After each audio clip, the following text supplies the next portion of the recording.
Greetings Mavericks and new viewers.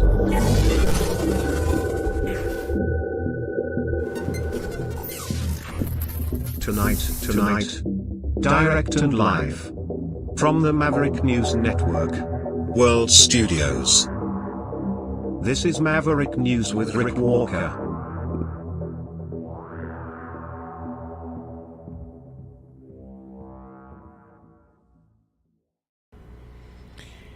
He's at it again. Never a dull moment. Is it going to be 4 years of this? Today, Donald Trump proceeding with those tariffs against steel and aluminum, and now threatening 50% to 100% tariffs on cars and I think auto parts from Canada going into the United States.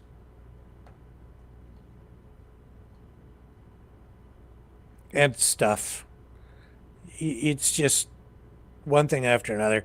I can't keep up. I'm tired. So you get to help out tonight by calling into the show. Yeah, you know the drill. It's a call-in show.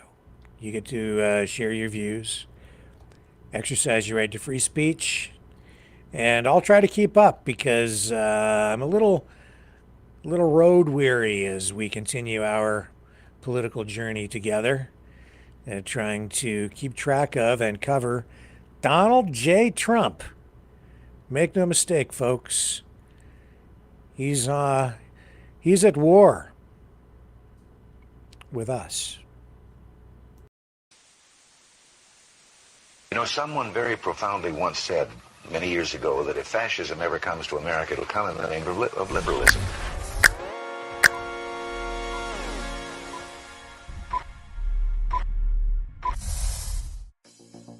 Well, I think it's time we ask ourselves if we still know the freedoms that were intended for us by the Founding Fathers. If we lose freedom here, there's no place to escape to. This is the last stand on Earth. The entire world is watching. Every dictator, every crazy dictator in the world is watching.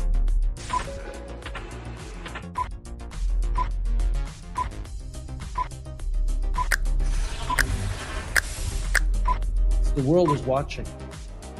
On TV. The entire world is watching. On social media. But the entire world is watching, and yes, they are seeing what we have apparently bravely been willing to say that others are thinking. Stand for freedom. Literally stand for freedom. Let's get this done. The entire world is watching. We're at war with the most dangerous enemy that has ever faced mankind in his long climb from the swamp to the stars. Maverick News. Maverick News. Maverick News. Let me have more control of my own destiny. The world is watching.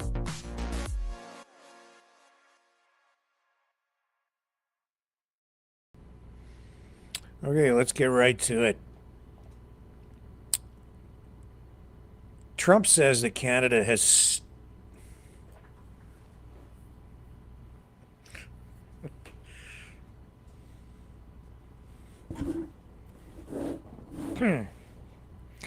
Let's try it again. I can't believe I'm about to say this. Trump says Canada has stolen the auto industry from the United States.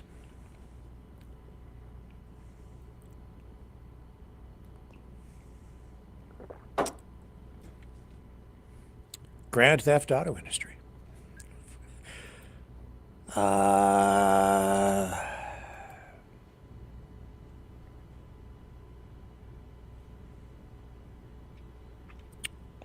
It's almost like he's working for the enemy.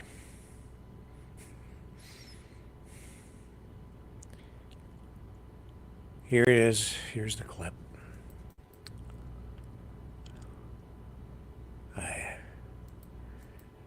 Hang on. They stole it from us. They stole the auto industry. Not going to do that. We're going to put big tariffs on those cars. I don't want those cars. What the heck just happened? We lost our clip. It's the CIA. It's got to be the CIA. And here we go. Not going to do that. We're going to put big tariffs on those cars. I don't want those cars. We can make those cars right here. You know, if you look at Canada, Canada has a very big car industry. They stole it from us. They stole it because our people were asleep at the wheel. So what happens is Canada is going to have our cars. We're going to take the car industry. If we don't make a deal with Canada, we're going to put a big tariff on cars. Could be a 50 or 100% because we don't want their cars. We want to make the cars in Detroit. Not going to do that. We're going to put big tariffs on.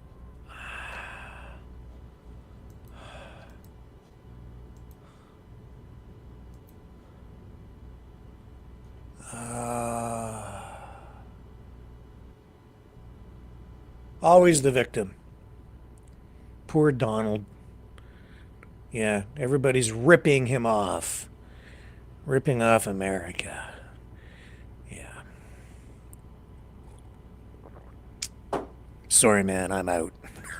I'm out with this guy. You go ahead, you defend him all you want. You can call in. Not me. We didn't steal anything from anybody from the dawn of the auto industry. Auto manufacturing has been something that has happened across the Canada-U.S. border. It's been a joint operation, mutually beneficial. Largely beneficial to Canada, very beneficial for us, but also for the United States. Henry Ford had operations from the very beginning in both Canada and the United States. And he used to come over from Detroit to visit Canada. He used to go to the Jack Miner Bird Sanctuary. I'm related to those folks. And, Model T manufacturing took place on both sides of the Detroit River. Canadian side, U.S. side. But we stole it. Oh my God. How many? Auto industry is well over a century old. And it's just a long, long, long, rich history of cooperation and mutual prosperity. This guy, he's like a bull in a china shop, only worse. A nuclear bull in a china shop. He's blowing everything up. That's why the CEO of Ford, Jim Farley, says that Trump is causing chaos in the auto industry. He says that Trump's 25% tariffs on steel and aluminum and this threat now of a potential 50 to 100% tariffs on the auto industry on the Canadian side. He says that it could be devastating to the auto industry. He says it could blow a hole in the U.S. industry like we've never seen. He's on his way to Washington, D.C. Here's a picture of Jim Farley, CEO of Ford.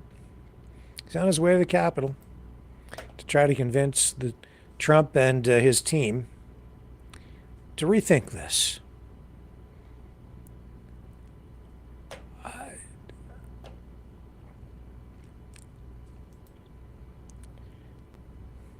It's just to the point. If you want to fight back against this, you don't have to do anything. Just let him.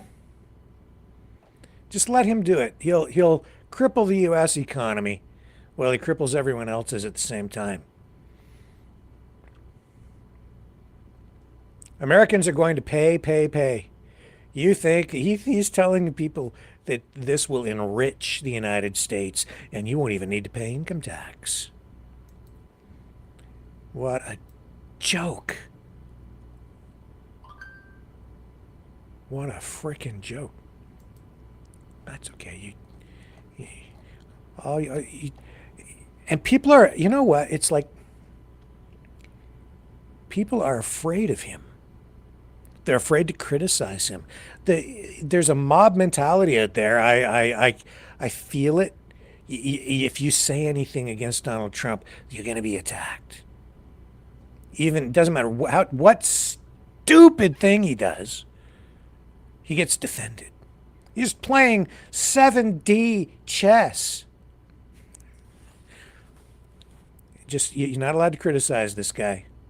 No, I will. I'm not afraid. This is going to inflict immeasurable pain on people. This is already disrupting the economies on both sides, especially in Canada. It's an assault on our country. He's at war. This is a declaration of war against Canada. And people are like, it's all our government's fault. No, it's him. Absolutely no reason for this. None. No justification. We didn't steal the auto industry. Screw off, DJT. Oh my God. I swear to God. How much stupider can this get?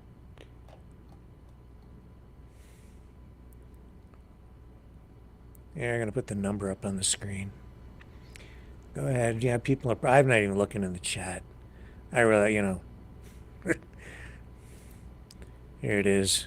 1-647-734-4220. And then you hit the meeting pin number, 860-075-764, followed by the pound sign. You want to take that down. Put the ticker up. There you go. It's on the bottom of the screen. Yeah. He's putting me in a bad mood, and I'm tired too.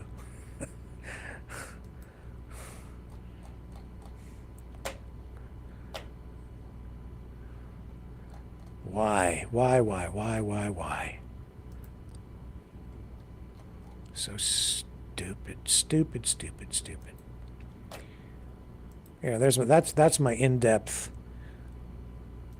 scholarly analysis tonight of Donald Trump and his stupid tariffs. Here's the phone number. Okay, Mavericks, it's call-in time. Join the conversation. Call 1-647-734-4220. Then enter the PIN number 860-075-764, followed by the pound sign.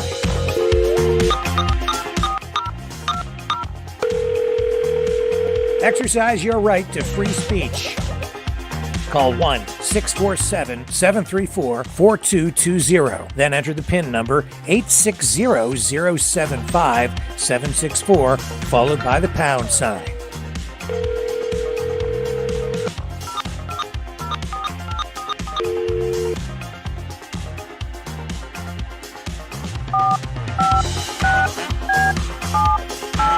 Call 1-647-734-4220. Then enter the PIN number 860-075-764, followed by the pound sign.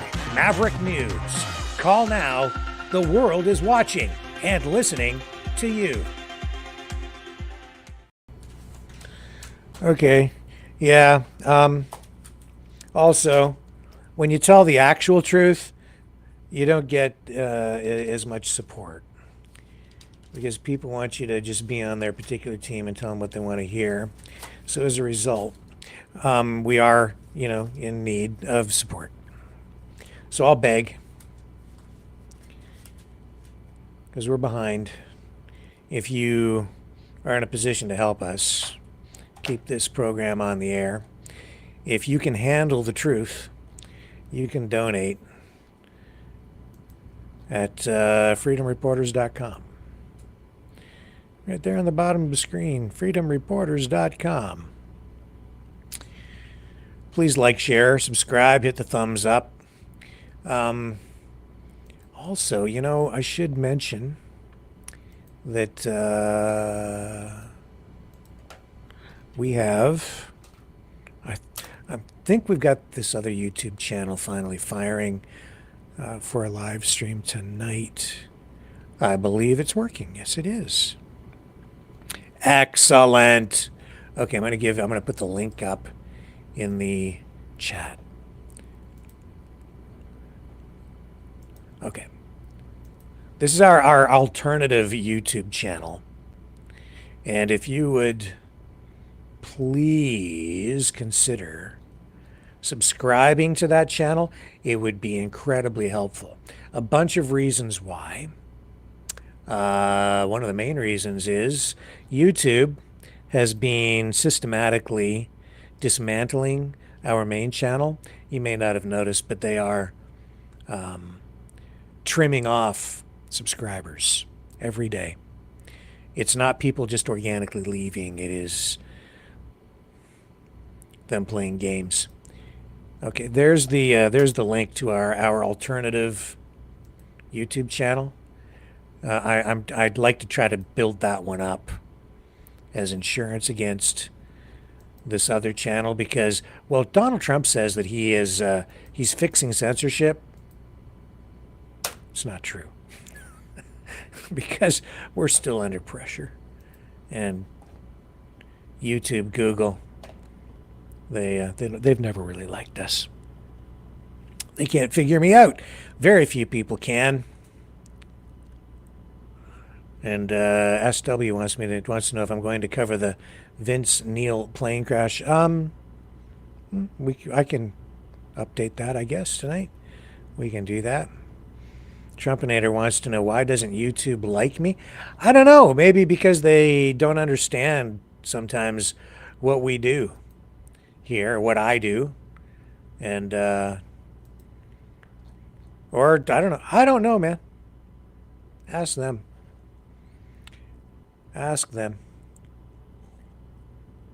And if you get an answer, let me know, because when I've had problems, if you try to appeal anything on YouTube, they don't respond, or they just automatically overrule you and say, nope, no, that copyright strike or this community guideline strike it's valid.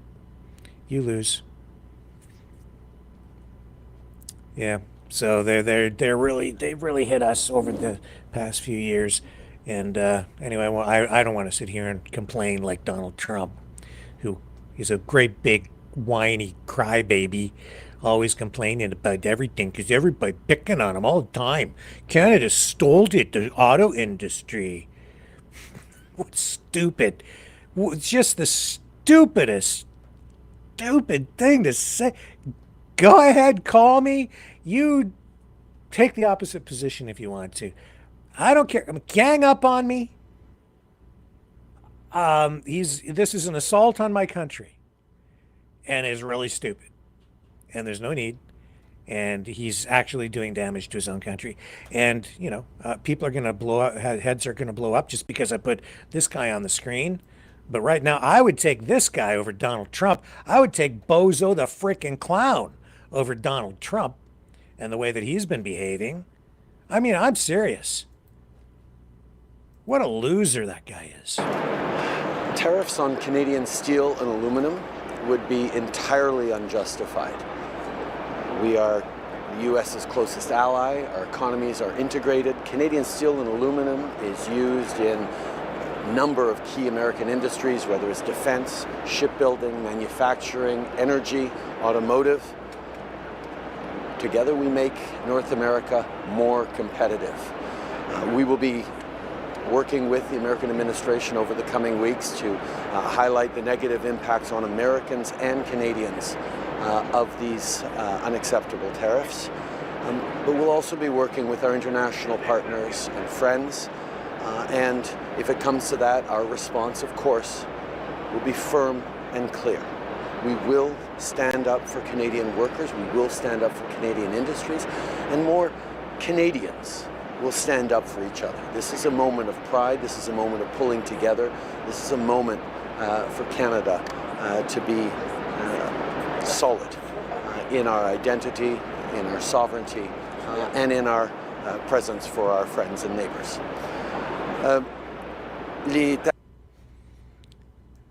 Oh, I know people are like, I would not, no, he's worse than Trump. Nothing's worse than Trump. Nothing. Absolutely nothing at this point. I would take an amoeba. I'd take a freaking maggot wearing a sombrero and I don't know. I don't know. I would take anything. Anything over Donald Trump right now. Like literally anything. I would take Charles Manson over Donald Trump. I would vote for Charles Manson before I would vote for Donald Trump. I would vote. I would take like literally anything. He's the absolute worst. Beyond bad. And I never thought I'd ever hear myself say that, because I thought he was okay. You go back, you look. I said a lot of positive things about old Donald Trump. Then nope, I'm gone. I'm done. I'm done with this guy. Done. You'll see. If you're not with me right now, you will be. You wait and see. You wait. He's kicking you in the teeth, and you're asking for another one, please. He's kicking us all in the teeth. Not just Canadians. Everybody. Everybody's picking a fight with everybody. I would take. Those ugly dust mite things that are microscopic and they live in your bed, and they eat your dead skin, and I would take one of those over this guy. What else? I would take a vomit sandwich over Donald Trump right now. Yeah. That's how bad he is. He's disgusting. He's a pig. He's worse than a vomit sandwich. He's a pukey president. Yeah. Call in. Go ahead. You can. I won't even fight with you. Hardly. Well, maybe I will.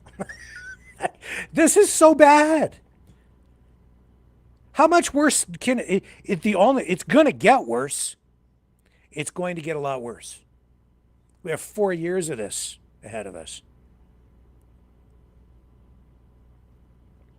4 years of a spoiled, maggot-filled vomit sandwich.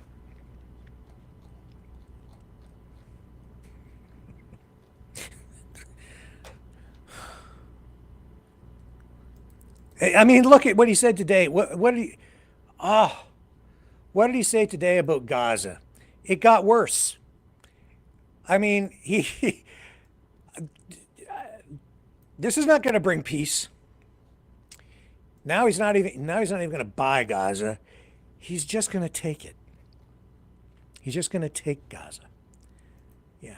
I have the whole thing up here, actually. So let me play you the longer version. I had the short clips, and I've got the whole exchange today. He met with the king of Jordan, and they had a little newser. Met with the media, and then he puked up these responses. Hang on, we've got somebody in the calling in, I believe.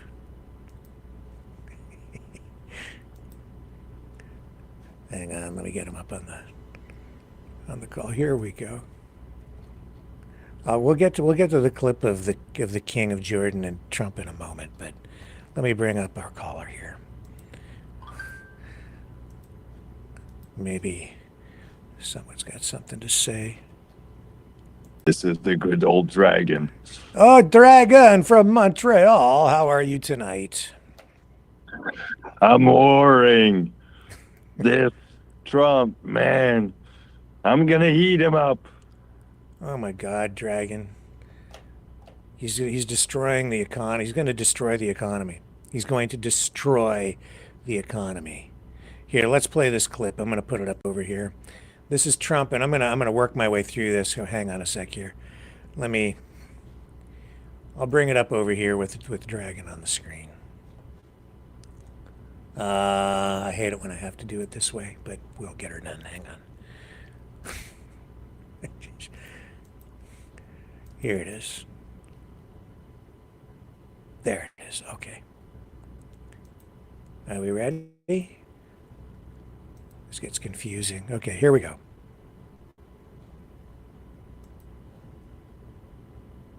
Oh, hang on. Oh, too many things to click on. Hang on, I screwed this up. The call kind of took me out of the rhythm there. Hang on, here we go.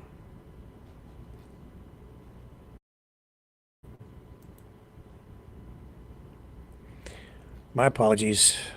Very well. Mr. President, why should the king take in the Palestinian people? He's made clear he doesn't want to. Well, I don't know, but he may have just something to say because we discussed just... Okay, let's take it back to the beginning. This is what Trump had to say today in the snoozer. Mr. President, many people in the region, especially Jordan, are worried about the annexation of the West Bank. Will you give His Majesty the King guarantee that you won't allow Israel to annex the West Bank? And how are you going to... I think that's going to work out very well. That's not really what we're talking about today. I think that's something that's going to work out automatically, and it's in good shape. And we discuss it, and other people have discussed it with us and with me. That's going to work out. West Bank is going to work out very well. Mr. President, why should the king take in the Palestinian people? He's made clear he doesn't want to. Well, I don't know, but he may have just something to say because we discussed just briefly. I think maybe you want to say it now, or? Well, Mr. President, I think we have to keep in mind that there is a plan from Egypt and the Arab countries. We're being invited by Mohammed bin Salman to discussions in Riyadh. I think the point is how do we make this work in a way that is good for everybody? Right. Obviously, we have to look at the best interests of the United States, of the people in the region, especially to my people of Jordan. And we're going to have some interesting discussions today. I think one of the things that we can do right away is take 2,000 children that are either cancer children or in a very ill state to Jordan as quickly as possible, and then wait for, I think, the Egyptians to present their plan on how we can work with the president to work on the Gaza challenges. So I want to tell you that, excuse me, wait, just please. I didn't know that, what you just said, 2,000 children with cancer or other problems, and that's really a beautiful gesture. That's really good, and we appreciate it. And we'll be working on the rest with Egypt. I think you're going to see some great progress. I think with Jordan, you're going to see some great progress. 3 of us, and we'll have some others helping, and we're going to have some others at a very high level helping, and the whole thing will come. It's not a complex thing to do. And with the United States being in control of that piece of land, a fairly large piece of land, you're going to have stability in the Middle East for the first time. And the Palestinians, or the people that live now in Gaza, will be living beautifully in another location. They're going to be living safely. They're not going to be killed, murdered, and having to leave every 10 years, because I've been watching this for so many years. It's nothing but trouble. Everyone's being killed. They're being robbed. It's like living in hell, and they're going to end up having a great home, great families that don't have to get mugged and killed and beaten up and harassed by Hamas and everybody else. And I know we'll be able to work something. And what you just said about the 2,000 is fantastic. It's so beautiful. It's music to my ears. But we're going to be able to work something, and I know he's being so kind. It's just a humanitarian gesture, you see. So he's just going to force them to leave their homes, and he's just going to, and they can't come back. They have no right to come back, he says, and he's not going to pay them anything. He's just going to take the land.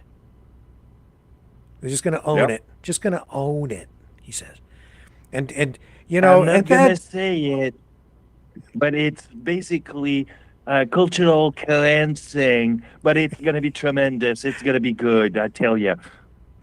That's pretty good, Dragon. You do a great Donald Trump. That's hilarious. That's Donald Trump with just a hint of a French accent. I love it. It's so good. I was like, wait a minute, is Donald Trump here? That's hilarious. Oh my. This is, in my view, what he is doing over there guarantees escalated conflict, and I think it virtually guarantees terrorist attacks on U.S. soil.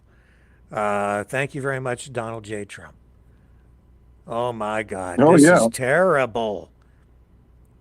Oh my God, this is just, it's, let's go back to it. Be able to work something also with I believe, not 100%, but 99%, we're going to work out something with Egypt. But Mr. President, during your election campaign, Mr. President, how is the U.S. Yeah, he's given those guys an ultimatum too, right? It's like it's not really a request. It's like, you're going to do this or else. How is the U.S. going to own Gaza? Your White House has made clear taxpayer dollars won't be used for this. So what money are you going to use to buy Gaza? Well, we're not going to buy anything. We're going to have it, and we're going to keep it, and we're going to make sure that there's going to be peace, and there's not going to be any problem, and nobody's going to question it, and we're going to run it very properly, and eventually we're just gonna take it, and nobody's gonna question it. People already are questioning it. A lot of people are really upset about it, and yeah, it's going to be great, and there's going to be peace. Right? Okay. We'll have economic development at a very large scale, maybe the largest scale on that site, and we'll have lots of good things built there, including hotels and office buildings and housing and other things. He's just, yeah, we're just going to develop that land. That's what he's good at. That's true. That's what he's good at. He buys dilapidated, rundown properties, often that have been condemned, especially big buildings, and then he gets them for pennies on the dollar, and then renovates them and turns them into something that has some value, I guess, or at least that's sort of what he does. So he's going to just take the land, not give anything for it.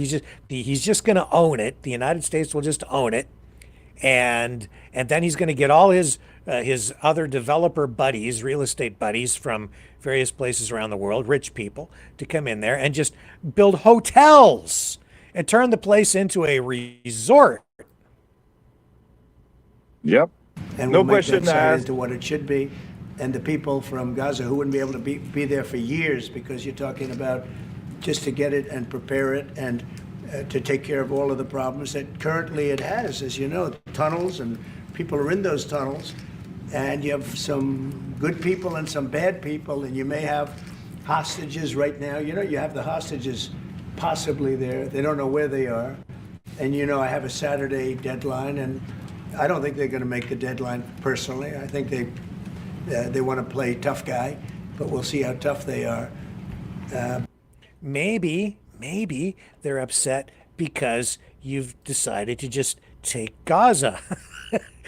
Maybe if you hadn't said those things while you were waiting for the hostages to be released, if you hadn't said it in that way, maybe they wouldn't have gotten so upset that they decided to tell you to go F yourself, and we're not going to release the hostages. Now, I'm all for the hostages being released, and I'm even largely in favor of giving them a deadline, which is something that should have been done from the very beginning, because I don't like seeing human beings taken hostage. But this guy should watch his freaking mouth. The problem with the hostage release, in my view, was made a whole lot worse when he came out and said that the United States was just going to take over Gaza. Dragon? Oh, totally. I mean, I totally agree with you. And I mean, what he's doing is basically, like I said, it's cultural cleansing. It's basically taking over a land for the resources, I believe. That's my opinion. Or whatever. But or to build hotels. And I mean, look, you're just replacing people that have lived there forever. I mean, how can I I mean, I cannot compute this part. You know, it's like we're going to take that, no question asked. It's going to be tremendous. Everyone's going to be happy. Yeah, right. Yeah, people are already not happy. Regardless of, how you view the history, I'm just saying that the way he's doing this, it's guaranteed to bring more conflict over the long term. But it's going to be a wonderful thing. It's going to be wonderful for the Middle East. I think it'll turn the Middle East. I think you're going to have peace in the Middle East. You're going to eventually have peace in the Middle East. Couldn't this deadline risk undermining the talks that you're having with the king today, and risk the kind of wider peace that you're trying to? Because we're not talking about a big situation. We're talking about something that can go very quickly.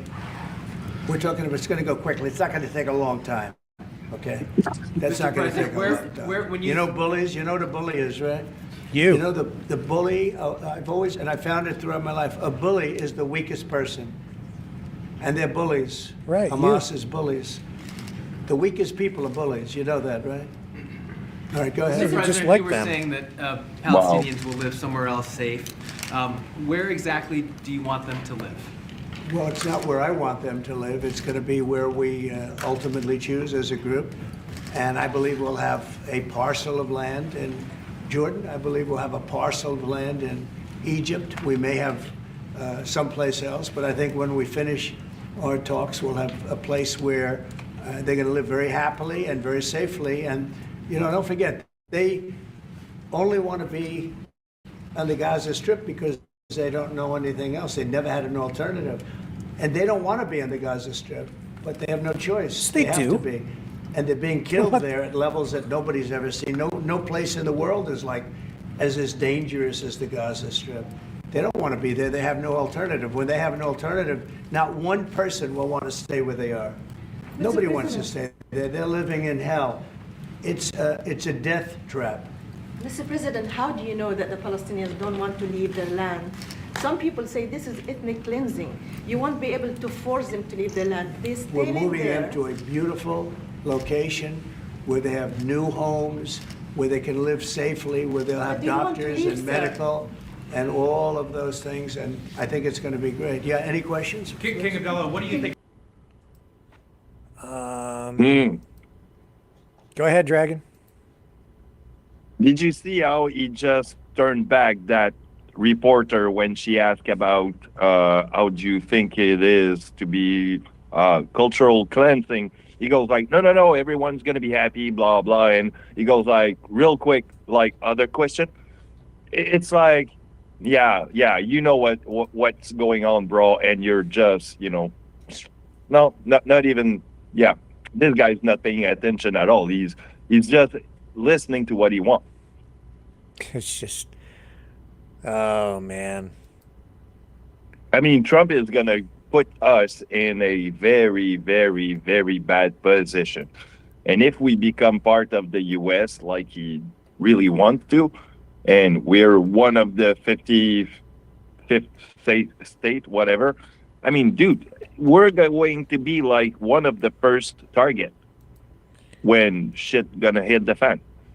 Here's another angle on the clips today. Just take a note of Marco Rubio in this clip. Look at his body language and look at the way he takes a very, very deep breath. Just after this clip starts to roll. It is true. You can tell. I just pick up that it looks to me like Rubio is very, very uncomfortable. I really think we're making some very good progress. Mr. President, you've said before that the U.S. would buy Gaza, and today you just said we're not going to buy Gaza. We're not going to have to buy. Yeah, you better keep your mouth shut there. Gaza, we don't have to buy. There's nothing to buy. We will have Gaza. What is that? No reason to buy. There is nothing to buy. It's Gaza. It's a war-torn area. We're going to take it. We're going to hold it. We're going to cherish it. We're going to get it going eventually where a lot of jobs are going to be created for the people in the Middle East. It's going to be for the people in the Middle East, but I think it can be a diamond. It can be an absolute, a tremendous asset for the Middle East. and you're going to have peace. It's going to bring peace in the Middle East. Gaza, I really think we're... It's just, okay, if you say so. Not. I don't think so, man. Go ahead, Dragon. What are you thinking? Well, it's scary. You know, I mean, I cannot wrap my head around the imperialism that the U.S. is showing up, and basically it's like, no, there's nothing to see here. It's all good. It's going to be tremendous. It's going to be great. People's going to love it. Right. Sure. I'm not buying anything. It's like, wow. It's, I mean, look, I'm totally dumbed down just because of the way he speaks. So it's clearly no good. Okay, so join by phone, 1-647-734-4220.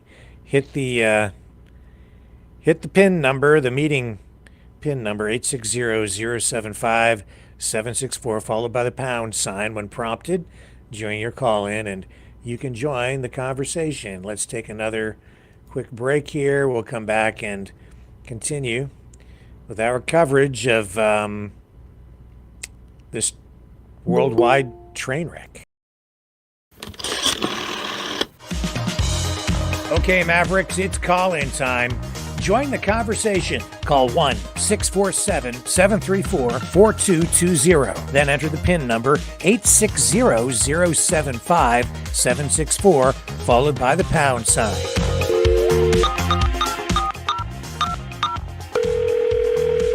Exercise your right to free speech. Call 1-647-734-4220. Then enter the PIN number 860-075-764, followed by the pound sign.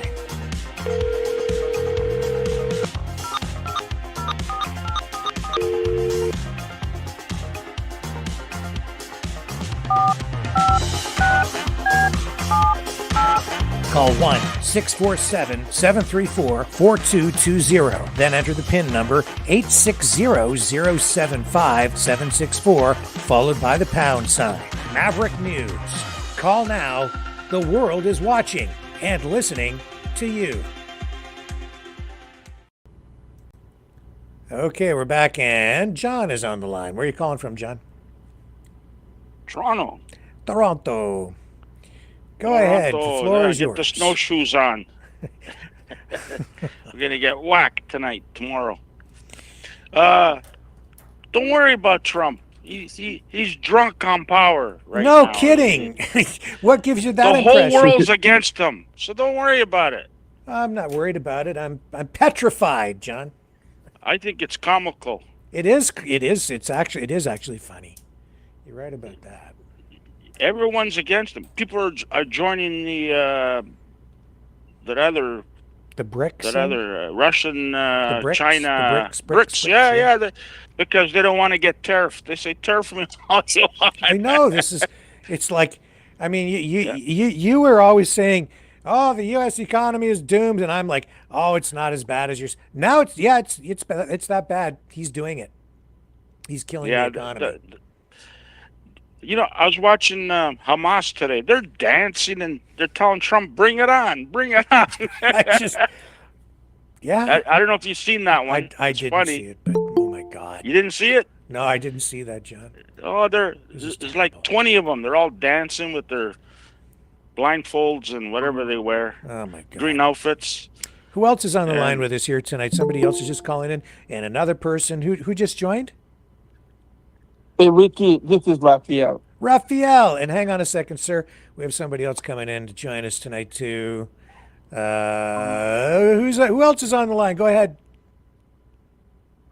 Yeah, I just wondered if all these leaders and that, but I'd seen a interview with a fellow named Sam Cooper today on ITM Trading, or I don't know what her name was, but he went on. He's a independent journalist or investigative reporter. Says for the last 10 years that again there's something in regards to Asian gangs and BC being inundated, on and on. So I just wondered if anybody was familiar, or you were familiar with the interview I know what he talks about. I'm aware. I don't know if I've seen that specific interview, but I know what he talks about, and China. He's on about China a lot. Yeah. Well, I mean, China has a pretty big influence on what's. I mean, like I said, I'm not one-sided by any means. This is my hometown is in BC, so. But like I said, I just I can't imagine. I just feel like maybe a lot of people are burying their heads in the sand, With regard to what Chinese. Well, the depth of the criminal and Chinese influence and these the triad gangs and the amount of the lack of patrol on our docks here and what's actually coming in and going out. And it's easy for everybody to just say, I think Trump's a little bit nuts too, but like I said, you can't say much when we got a leader. Not a leader. Oh, no, I can say a lot. Trump is worse than a vomit sandwich. And I'm kind of skeptical, honestly, about some of these allegations toward the China stuff, just because Trump's on an anti-China agenda. And I see a lot of people kind of backing him up, especially media people. And I see a lot of allegations about things without actual proof. And so I'm much more careful about calling, accusing people of crimes unless there's actual proof of something. I don't throw names around, and I'm not trying to be, overly critical. I'm just saying I want actual proof of things, not just people's opinions. And I've looked at, I'm not. People can make their own assessment on that stuff, but it's kind of like this, okay? If you're shocked to find that there's organized crime involved in drug smuggling, then you're naive. It reminds me of that scene in Casablanca when the what's the character's name? He's standing in the illegal casino gambling thing, and he goes, "I'm shocked to find that there's gambling going on in here."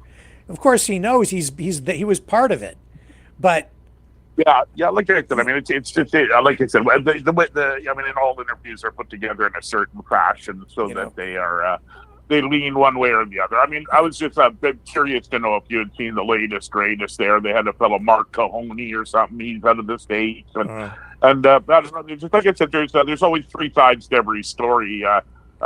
His, hers, and the truth. But like I said, I just wondered, if it is new news and people haven't had an opportunity to see it because it's not in mainstream, then I think that plays a huge influence too.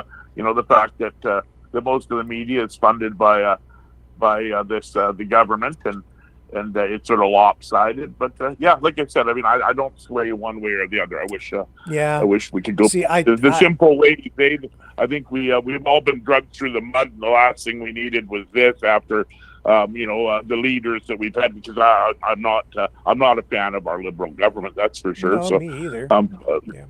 But anyways, listen, thanks for your time. That was the question. I just wondered if you were familiar with that. Just like I said, it was sort of interesting when I watched it. It seemed to have had some valid points. But I mean, I think there is some validity to it. I don't really have a real strong view on it one way or the other. I'm just cautious when it comes to allegations of criminal actions. Like I said, I think there was it's hard to deal with the new leader in our neighbors to the south because he is he's something else, so if he'd draw the line somewhere and not just keep just consistently overstepping his boundaries would make him would make it a little easier to deal with, or a little easier for, when you take somebody who's already unlikable and then, make him with his, like I said, overstepping boundaries and his big attitude and his, the way he likes the glitz and glamour, and it just makes him impossible to like. So, anyways, listen, thanks for your time. I appreciate it. Yeah, great to have you call in. Look, to hang out here anytime. Who else just joined us on the call here? Hey, Rick, I'm gonna jump off. Okay. Sure, John. Okay. Monday at 6:30 is the premier debate. If you're interested. Oh, for Ontario. Okay, cool. And don't worry, Polyev. He's gonna eat Trump. Trump will work better with Polyev. Okay. I hope so, John. I hope so. Have a good night. Okay. Bye. See ya. Sorry, is that Alicia? Yep. And we'll come over to you in a moment, Raphael. So hang in there, my man. Go ahead, Alicia. Okay. Yeah, go ahead. I'm with you. I'm shocked. Yeah. I have no idea where Trump's coming from. But as far as Gaza, he wants that natural gas that's on the coastline. Could be. Could be. And the Americans won't go and drill for it because of all the upset. So that's why Trump's going to take the country. Yeah, well, he's just going around taking up everything that he wants. I'm going to take this. I'm going to take that. I'm going to take Greenland. I'm going to take, what else? I'm going to take Canada. I'm going to take Panama back. If you don't give it to me, I'm going to send the military in. And then, Dragon, we need you, man.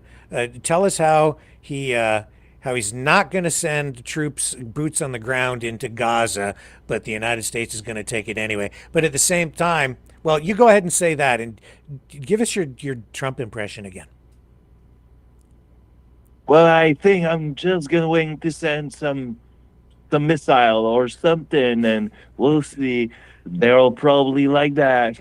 Yeah, and there'll be hell to pay, or it'll be hell on earth, or whatever he said this Saturday if they don't release the hostages. But go ahead, Raphael. Ricky, one thing I have to say is, one thing I like to do is I always listen to politicians talking, because the politicians, they tell you exactly what they're going to do. Today, you have that Indian guy in the parliament. Thing. This guy gave a speech today. I tell everybody, go ahead and listen to that speech. Every word was measured. This man was not kidding. It's not Trudeau that is all over the place. This guy is serious. He is talking.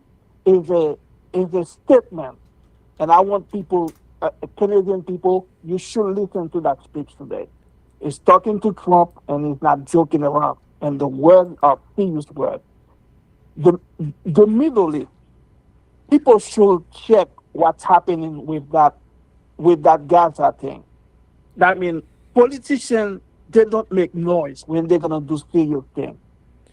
Tomorrow, all the Arab countries, they're gonna meet in Egypt and they're gonna talk.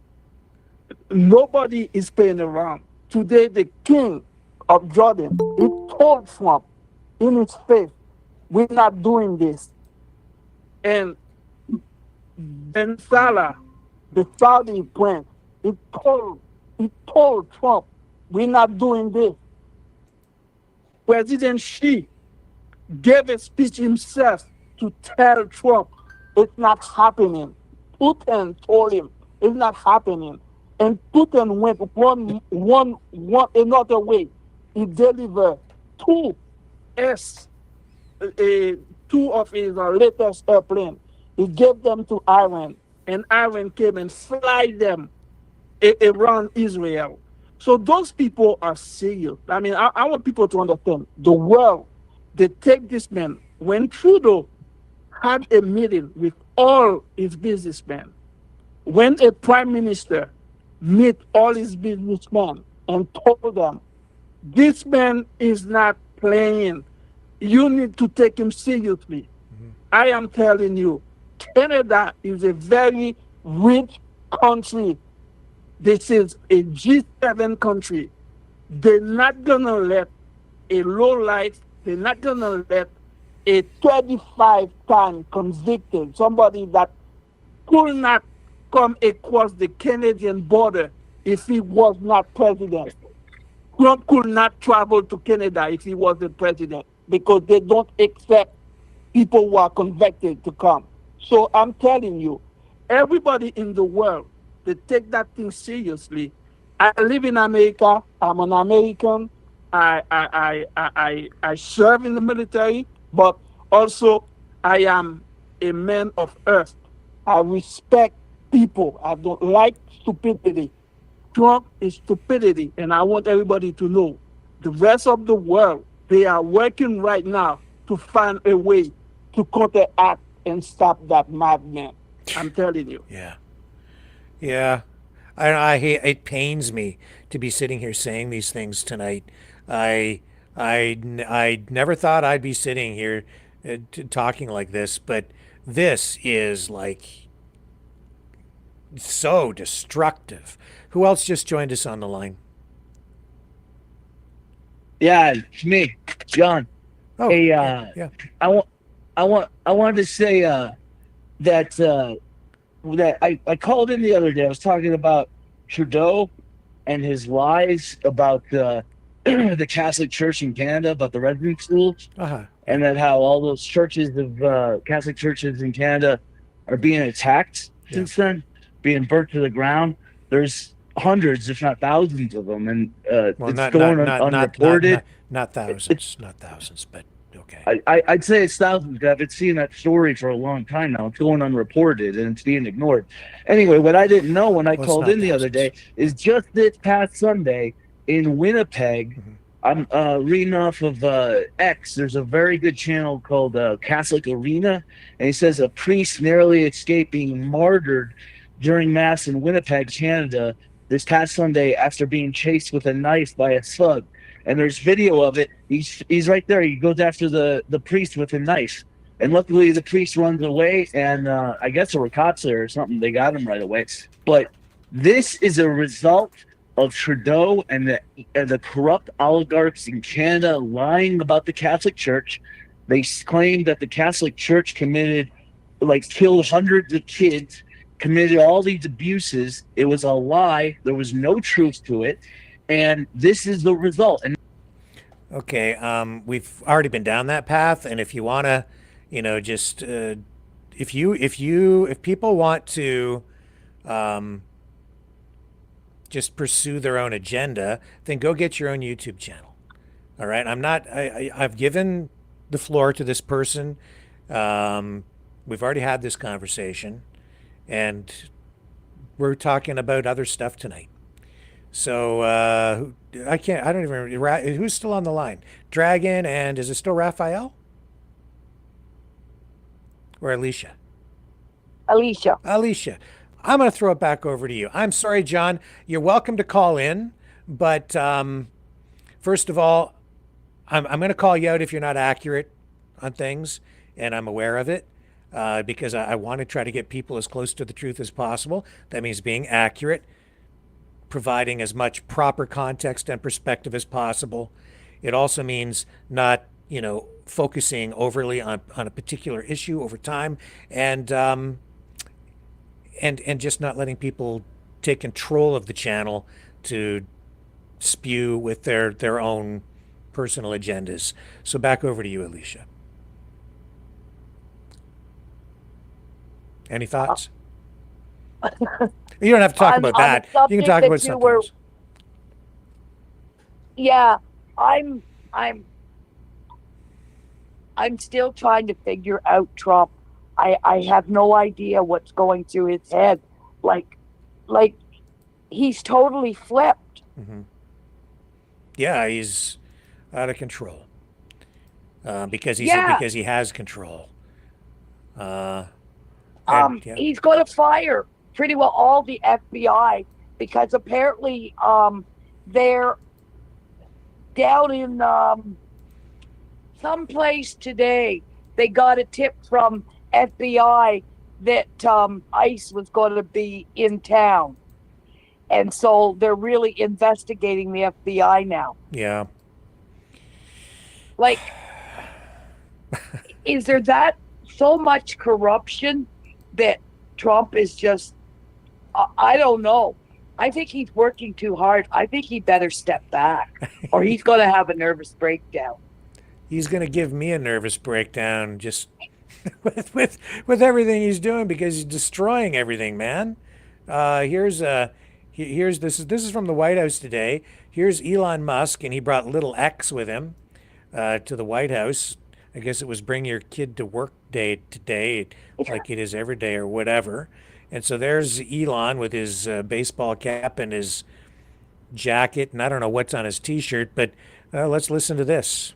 So the at a high level, if you say what is the goal of Doge, and I think a significant part of the presidency is to restore democracy. This may seem like, well, are we in a democracy? Well, if you don't have a feedback loop, FKX, we would have to, if you it's all right. So, I tell you, gravitas can be difficult sometimes. If there's not a good feedback loop from the people to the government, and if you have rule of the bureaucrat, or if the bureaucracy is in charge, and then what meaning does democracy actually have? If the people cannot vote and have their will be decided by their elected representatives in the form of the president and the Senate and the House, then we don't live in a democracy. We live in a bureaucracy. So it's incredibly important that we close that feedback loop, we fix that feedback loop, and that the public's elected representatives, the president, the House, and the Senate, decide what happens, as opposed to a large unelected bureaucracy. This is not to say that there are good people who are in the federal bureaucracy, but you can't have an autonomous federal bureaucracy. You have to have one that is responsive to the people. That's the whole point of a democracy. And if you looked at this, if you looked at the founders today and said, what do you think of the way things have turned out? Well, we have this unelected, fourth unconstitutional branch of government, which is the bureaucracy, which has, in a lot of ways, currently more power than any elected representative. And this is not something that people want, and it does not match the will of the people. So it's just something we've got to fix. And then we've also got to address the deficit. So we've got a $2 trillion deficit, and if we don't do something about this deficit, the country's going bankrupt. I mean, it's really astounding that the interest payments alone on the national debt exceed the Defense Department budget, which is shocking, because we spend a lot of money on defense. But if that just keeps going, we're essentially going to bankrupt the country. So what I really want to say is, like, it's not optional for us to reduce the federal expenses. It's essential. It's essential for America to remain solvent as a country, and it's essential for America to have the resources necessary to provide things to its citizens and not simply be servicing vast amounts of debt. Okay, so I'm going to comment first. There is some real uncomfortable truth in there, but he's not really revealing the whole truth. First of all, with regard to the bureaucracy and democracy issue, it's true that the people should have their elected officials empowered to go forth with the agenda or the mandate that they have been afforded after being elected to office by the people. However, in a true democracy, however the president or any politician or government proceeds after being elected, how they proceed is important, because previous governments and other arms of the government, which are still also in power and share some degree of power, even with the president, also have a say, and they also were and have been elected by the people, other people perhaps on the other side of the political aisle. But nevertheless, they also were elected, and these programs with budgets that were approved by all aspects of government are in place. And so it's not proper for a president to simply go in and appoint an unelected administrator, because that's what Elon Musk is. He is the bureaucracy. He he is a hired gun. He is President Trump's bureaucrat. He's not an elected official. He's just a bureaucrat saying that you can't have an unaccountable bureaucracy acting autonomously. But what he is doing is he's acting as an autonomous extension of the president's power. All his power comes from being hired by Donald Trump, who created a whole new layer of bureaucracy in the Department of Government Efficiency. DOGE is bureaucracy. And then he's arbitrarily given that bureaucratic institution, DOGE, domain and authority over other levels of bureaucracy, so that he can then go in there and just start to hack and slash and lay people off, dismissing people, firing people without cause, just because they don't like the politics surrounding particular programs that have been approved by other levels of government, not bureaucracy, but by elected officials who approved budgets for those programs. Whether you like them or not, they are there. And if you want to dismantle them, there's a procedure to follow that is lawful. And you can still do that, but you need to do it lawfully and constitutionally. But that's not really what's going on here. Trump is basically shredding the Constitution, giving carte blanche, almost unlimited power to Elon Musk, checked only by the courts, who are pushing back in some cases because the elected officials have to go to court to stop this guy from going in and cutting and hacking and slashing and burning. And I get all of that, and I understand the urgency of it. And that's also because the uncomfortable truth that is not really being articulated here is that the United States is a huge military superpower that has basically been paying for its military with a giant freaking credit card. And when you do something like that, the economy, it becomes based on the military, which is what I've been saying for a long time.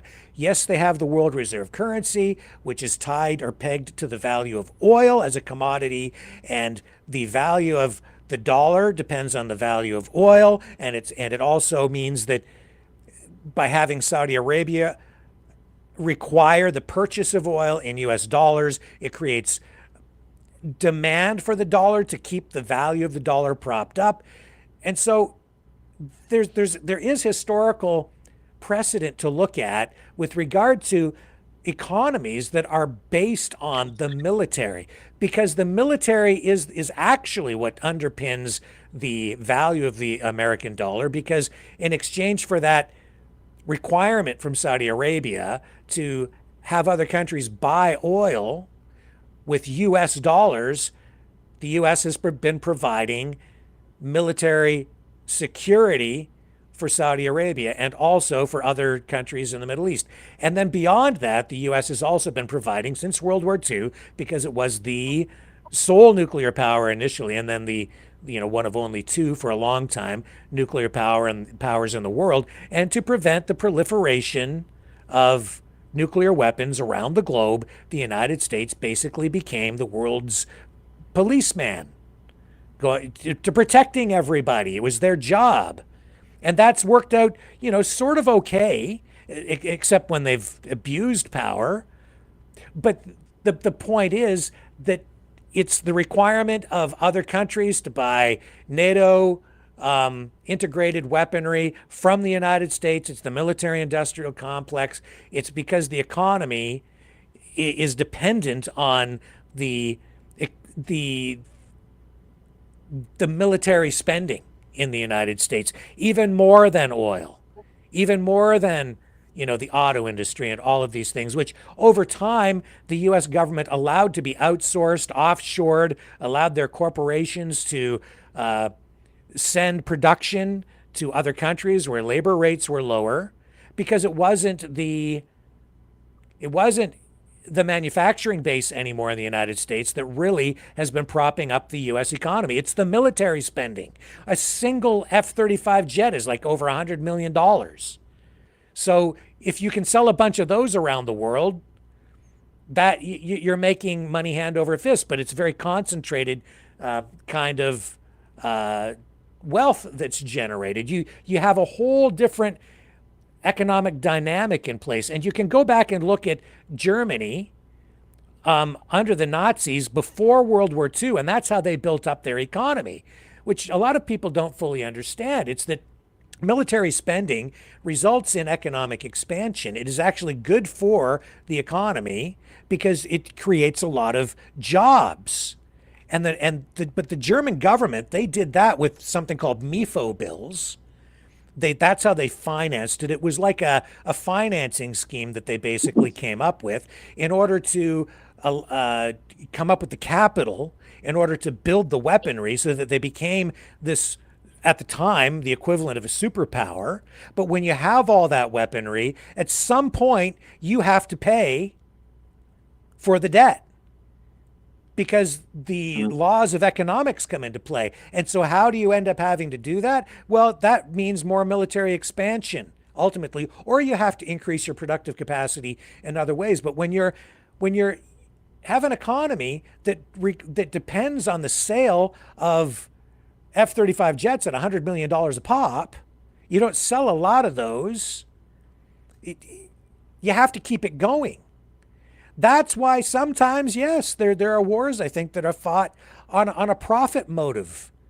And that's why over in Ukraine, I'm not of the opinion that the United States caused the war per se directly, but the way that the Biden administration provided military assistance to Ukraine was, in my view, immoral and inefficient insofar as the way you fight a war, because they just they rolled the aid out slowly over time, and they didn't send the best weaponry. They sent the old stuff, a lot of old stuff, and it was really fought on the ground. And so all the old armaments were used up. And then the money that was pumped into the war was used to replenish the military stockpiles on the U.S. side with new weapons that are being produced domestically. And so it has not been a drain on the U.S. economy, this war in Ukraine. People say, we can't afford it.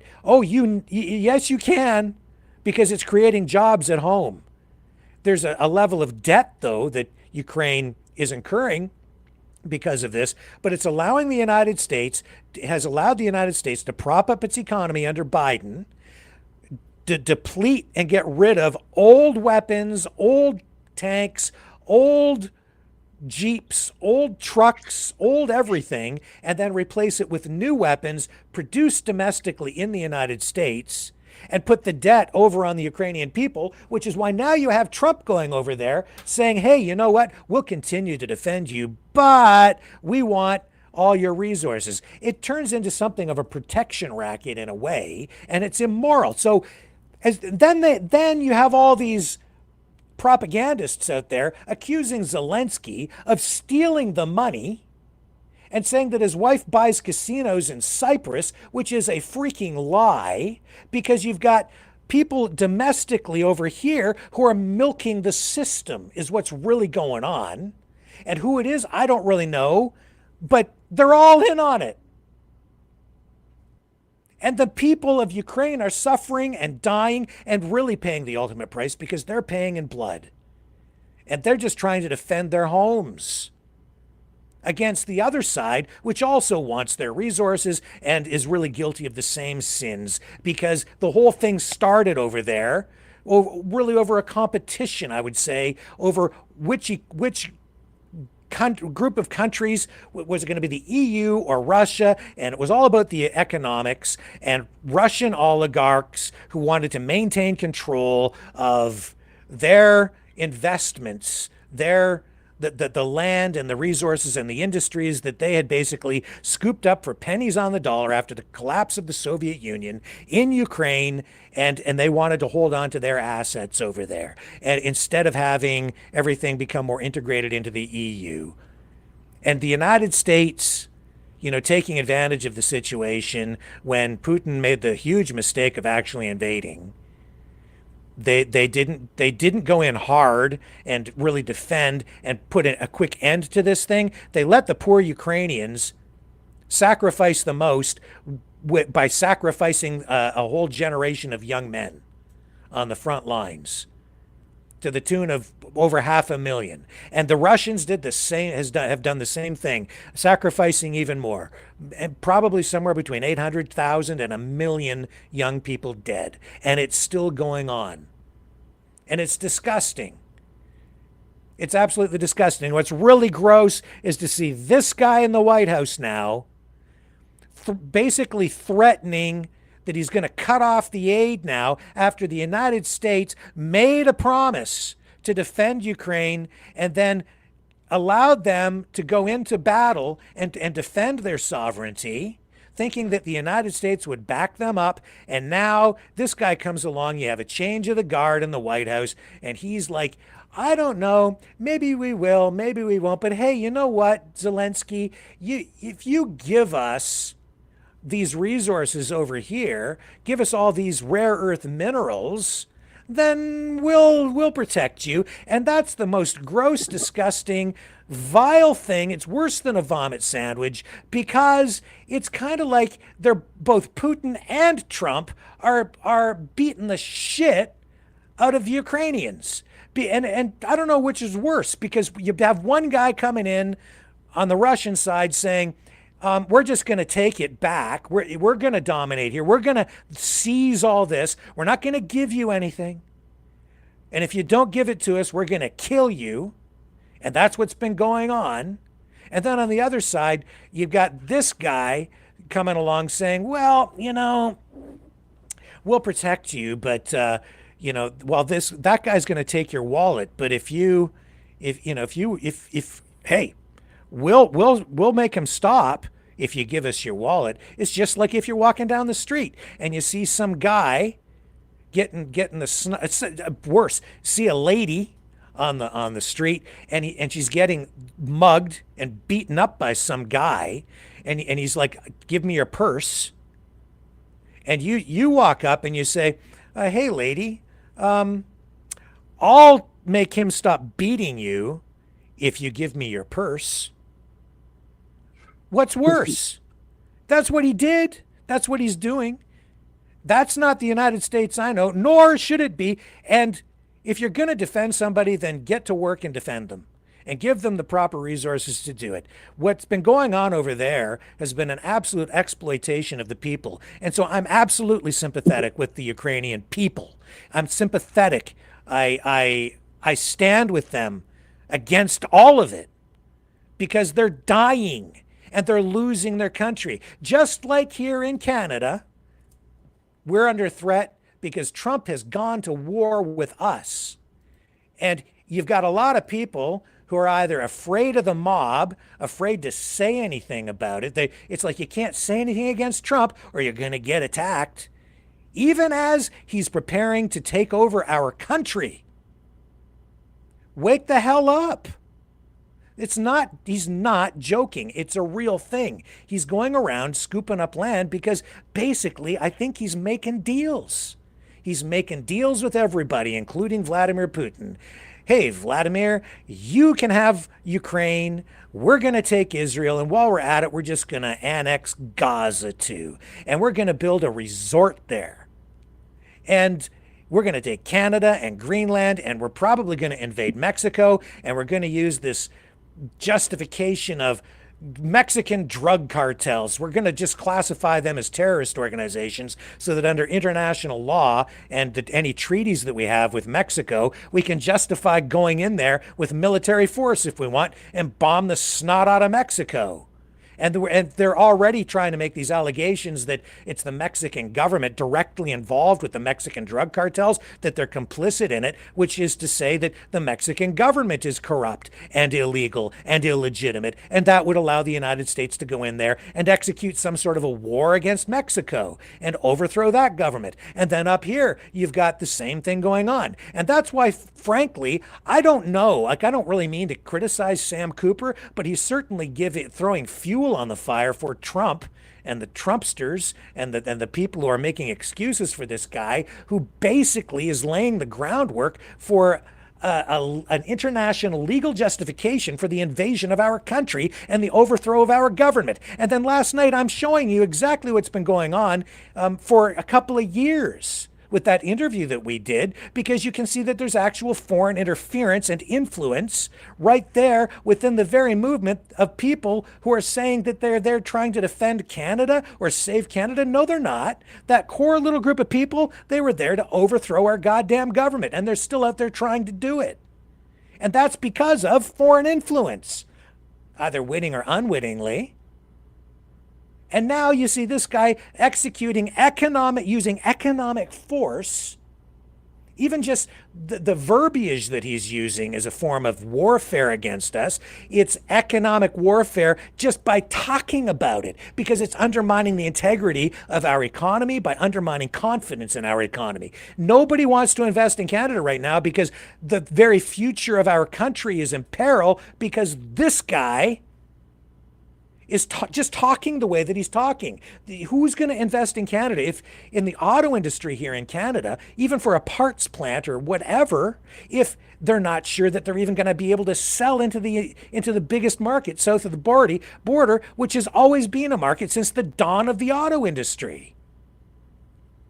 This is ridiculous. I've just had it with this guy. Absolutely had it. And then people are calling in saying, certain people from the United States who really don't understand what Canada is all about, who are now convinced because of this guy that Canada is just some corrupt country, that we have corrupt politicians who just allow the Chinese to come in here and own everything, which is not true.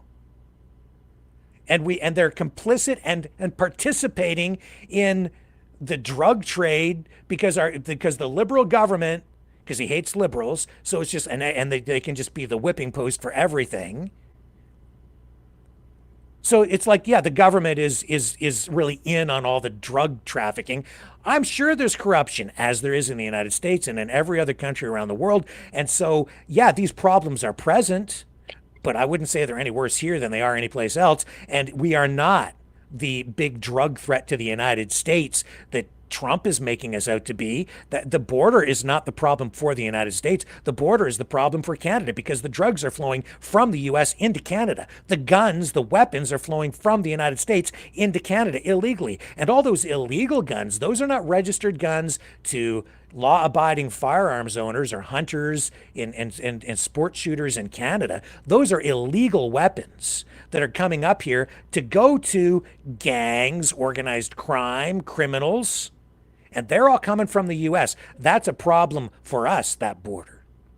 And so, yeah, we should secure the border to protect us from the United States, to protect us from Donald Trump.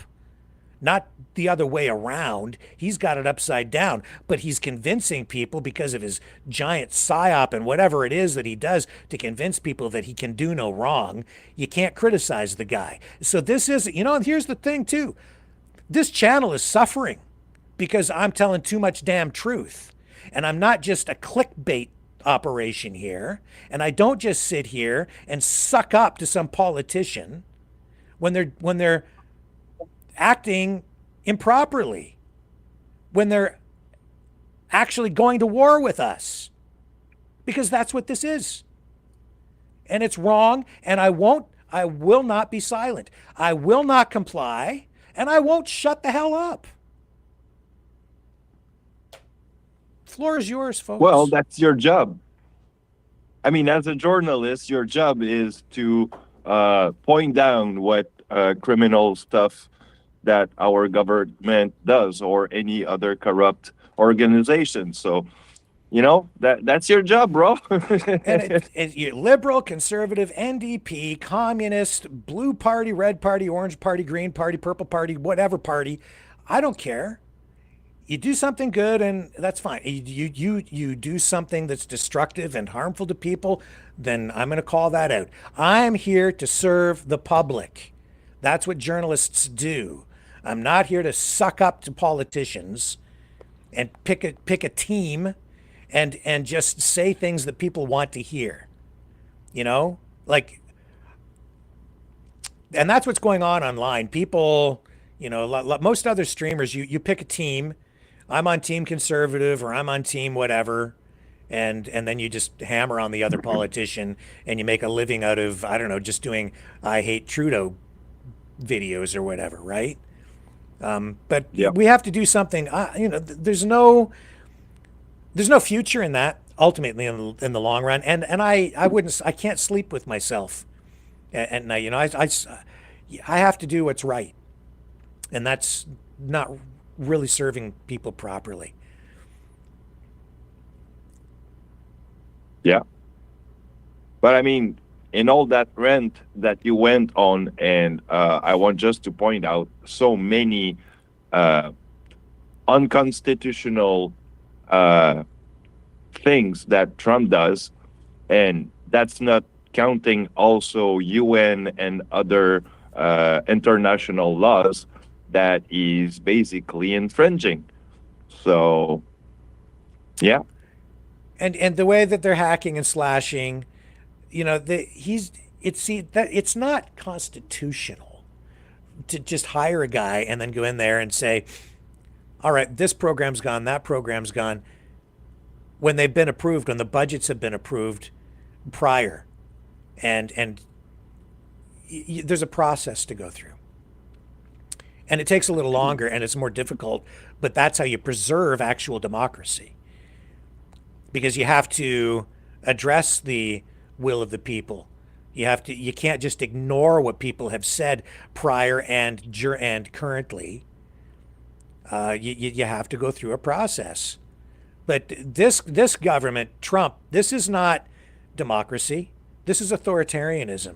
And you see it not just domestically, but you're seeing it internationally right now, where it's like, I'm the big dog. I have all the power. I have the world's biggest military, and you have to do what I say. And if you don't, I'm going to use my economy. I'm going to use I'm going to hold an economic gun to your head. And even right now, I would say, if what's going on, the prorogation of Parliament, I'm going to take a different position on this, because people don't understand why Parliament is prorogued right now, and it's for two reasons. One is because obviously Trudeau is stepping aside and they need time for their leadership race.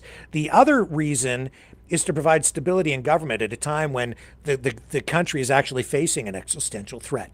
And while I understand people want an election right now because you want to have a mandate for whatever government is sitting in there, there's a counter argument to that, which is to say that if the government, if the country is under an existential threat, which it clearly is right now, you can't leave the country vulnerable and open to foreign influence and infiltration, which can be destabilizing to the democracy itself at a time when you need absolute stability. What I'm getting at is, see, even right now, if people were given the choice, and I think it's coming from Trump, where they're going to probably, when we go into this next election, don't be surprised, possibly, I'd say there's a 70% chance of this. It's not for sure, but probably some sort of a referendum that will be held in some fashion, saying to people, do you want to join the United States?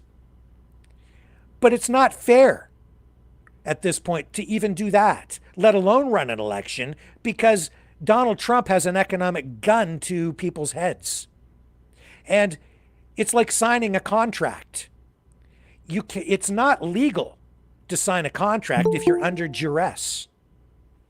If someone's holding a gun to your head saying, sign this contract, or else, that's not, then the contract is null and void. If you have an election or even a referendum on a question like, do you want to join the United States? If you're being asked if you want to join the United States, while the president of the United States is holding an economic gun to your head, saying if you don't join the United States, then we are going to tariff you. We're going to take your whole auto industry. We're going to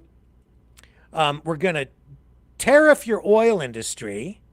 We're going to cripple your economy. So you're going to lose millions of jobs. It'll collapse your economy. You're all going to lose everything you have. You're going to lose your houses. You won't be able to pay your car loans. You're all going to go bankrupt. We're going to starve you out. Or you can join the United States and we'll just take over. And it'll be wonderful, and it'll be a new golden age for Canada and the United States, and we'll just absorb you. And it'll be perfect. So, gun to the head, which are you going to choose? People out of fear will then vote accordingly. But they're not voting of free will. That's not free will, and that's not democracy. That's voting under duress. That's voting while you're petrified of losing everything. That's stacking the deck. That's manipulation. That's foreign manipulation and infiltration, influence over our election. It's meddling, foreign meddling. It's wrong. It's absolutely wrong. Yep. Did someone just join us on the call there, or did we lose somebody? Oh, I think somebody just joined us. Somebody new, or is that still you, Alicia? I'm still here. Okay, I guess the new caller jumped off. I was a little long-winded there, but I'm fed up. I'm really ugly because Trudeau's in Paris talking about AI. Am I right or wrong about being pissed off about that? I would say you're wrong, because he's not just there talking about AI. He's actually having meetings on the side with European leaders, trying to come up with solutions to this economic crisis presented by the United States, because the European countries are being threatened as well with tariffs and punitive actions from Donald Trump. So they're all trying to come up with a cohesive approach to this. They're working on a strategy together. It's not just him there for the AI thing. Okay. I can't fault him for that at all. He's doing the right thing in my view by going over there and talking to other world leaders. Who's on the line with us now? Go ahead. Good evening. It's Rimby John from Alberta, Canada. Well, John, I'm glad you called in tonight, sir. Johnny! Well, welcome. Dragon, I love the Trump impression with the heavy Quebecois accent. Love it. Thank you, sir. I appreciate it. But I also love your new Inspector Clouseau Pink Panther look. It's awesome. I love the look. It works. Yeah, well, I got many good words about that. So, yeah, I mean, we will thanks one of my neighbor who gave me that beautiful hat. So, yeah. Well, guys, just a little bit of a comment from Alberta. I think this has been coming for a long time, people. We've had no cross-provincial trade with one another. Alberta has done nothing but share our billions in oil resources. And I think, Trump has taken full advantage of that with no leadership in the country. What do you think, Rick?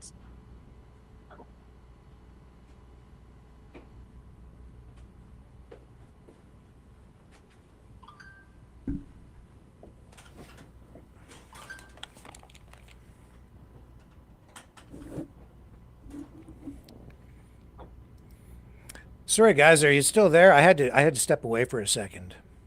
You were muted. I don't know. What do you think about that, Rick? I wasn't listening, John. I had to step away from my station here for just a moment. No, I just said, Dragon, you there? And the other lady is still there?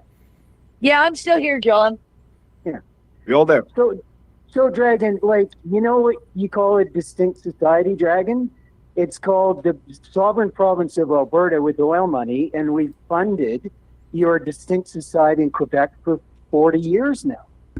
And I look at the news reports again today, and your Premier of Quebec is still blocking an east, a west-east pipeline.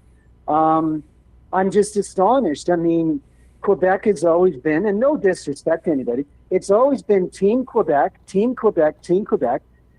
Through the West, take my dirty oil check and cash it, and keep your distinct society going. Well, I've funded your distinct society for 40 years now. And now all of a sudden you need Alberta again. And now all of a sudden it's Team Canada now. Well, it doesn't work for a lot of people in Alberta. And Trump has really opened up some wounds that are still there from like the National Energy Program in the 80s and 90s. And it's clearly still there. I think that's part of the plan. Well, if John, I can I heard today answer that real the quick. premier of Quebec is kind of changing his mind on the pipeline. Well, they're changing their mind on the pipeline because there'll be no more transfer payment money at $15 billion a year for the Quebec Distinct Society. Pretty simple, eh? Yep. Yeah, I'm totally against it. I'm on Alberta's side. Well, I got Quebec one doesn't fan in need the your audience. money. They've got hydro. They've got forestry. Quebec is not a have-not province. They're just playing I'm not games. against you guys, but I mean, I will point out something. There's the beluga, which is a instincted type of the endangered to be extinct creature. And as you know, that little white whale is proliferating into our St. Laurent River, which is basically where the pipeline is going to be. So this is why our province government kind of wanted to keep that clean. That's one of the Dragon, reasons of the talk. It's real simple, Dragon. Don't take my oil money. Don't poop all over my oil business that is paid for your distinct society for 50 years now. And the other thing, too, people on the line, and I love Quebec, don't get me wrong. I love you, Dragon, don't get me wrong. But it's opened up, Trump has opened up some really sore wounds here. You have Hydro-Quebec. You've never shared $1 of that money with any province in Canada, let alone Alberta. Number two, Roy Green talked about it on the Roy Green show in Ottawa years ago. You have mass amounts of oil and gas just offshore in Quebec. You're never going to drill into that Quebec oil and gas in a million years, as long as you can suck the oil tit from Alberta, my friend, on the transfer payments, with all due respect. And that's reality. That's reality. Just look at 200 and some billion Alberta's transferred to Quebec in 40 years. And it really, you've always been Team Quebec. And now when Alberta's playing your card game that we should have played 40 years ago, now it's terrible Alberta because we're playing the Quebec game now that we should have done. And hats off to you guys in Quebec. I blame my politicians in Alberta. Let's stand in front of the mirror. We brought it on ourselves. We should have cut those transfer payments off 40 years ago to you guys. You've never been Team Canada.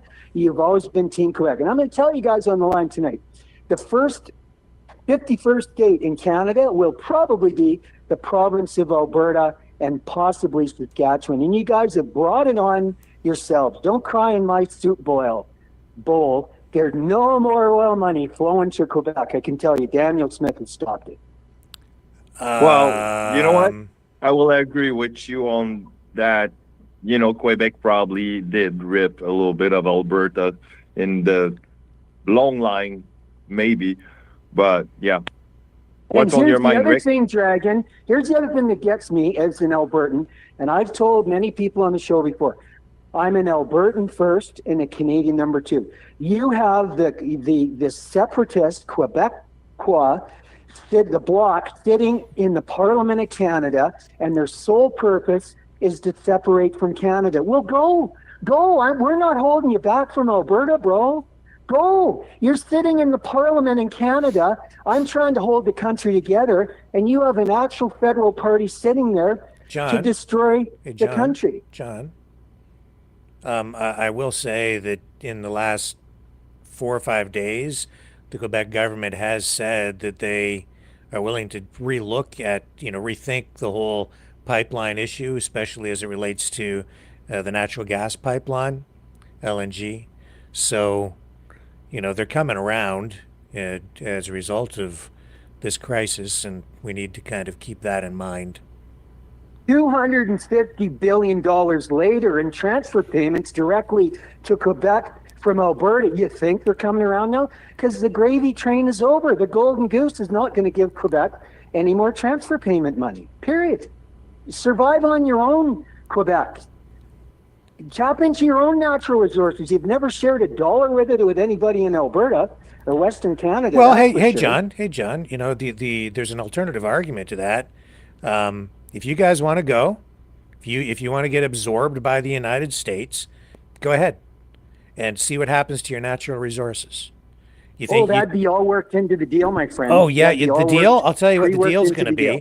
I'll tell you what the deal's going to be. If you're dealing with Mr. Trump, he's got a gun to your head right now, and he's saying, "Give it to me or else." That's what's going on, and he's got some people with some pockets that have been lined, and all of this with regard to Canada, it's all about your oil money. And it's about your corruption out there, and it's about your corrupt politicians. It's about having your premier go down with Kevin O'Leary, Mr. Moneybags, to Mar-a-Lago to meet with the gangster to make some backroom closet deals. Instead of looking out for Canada, they're down there looking out for I don't know who. I don't think it necessarily is about Alberta. Excuse them, who beat Daniel Smith to the punchline from Alberta?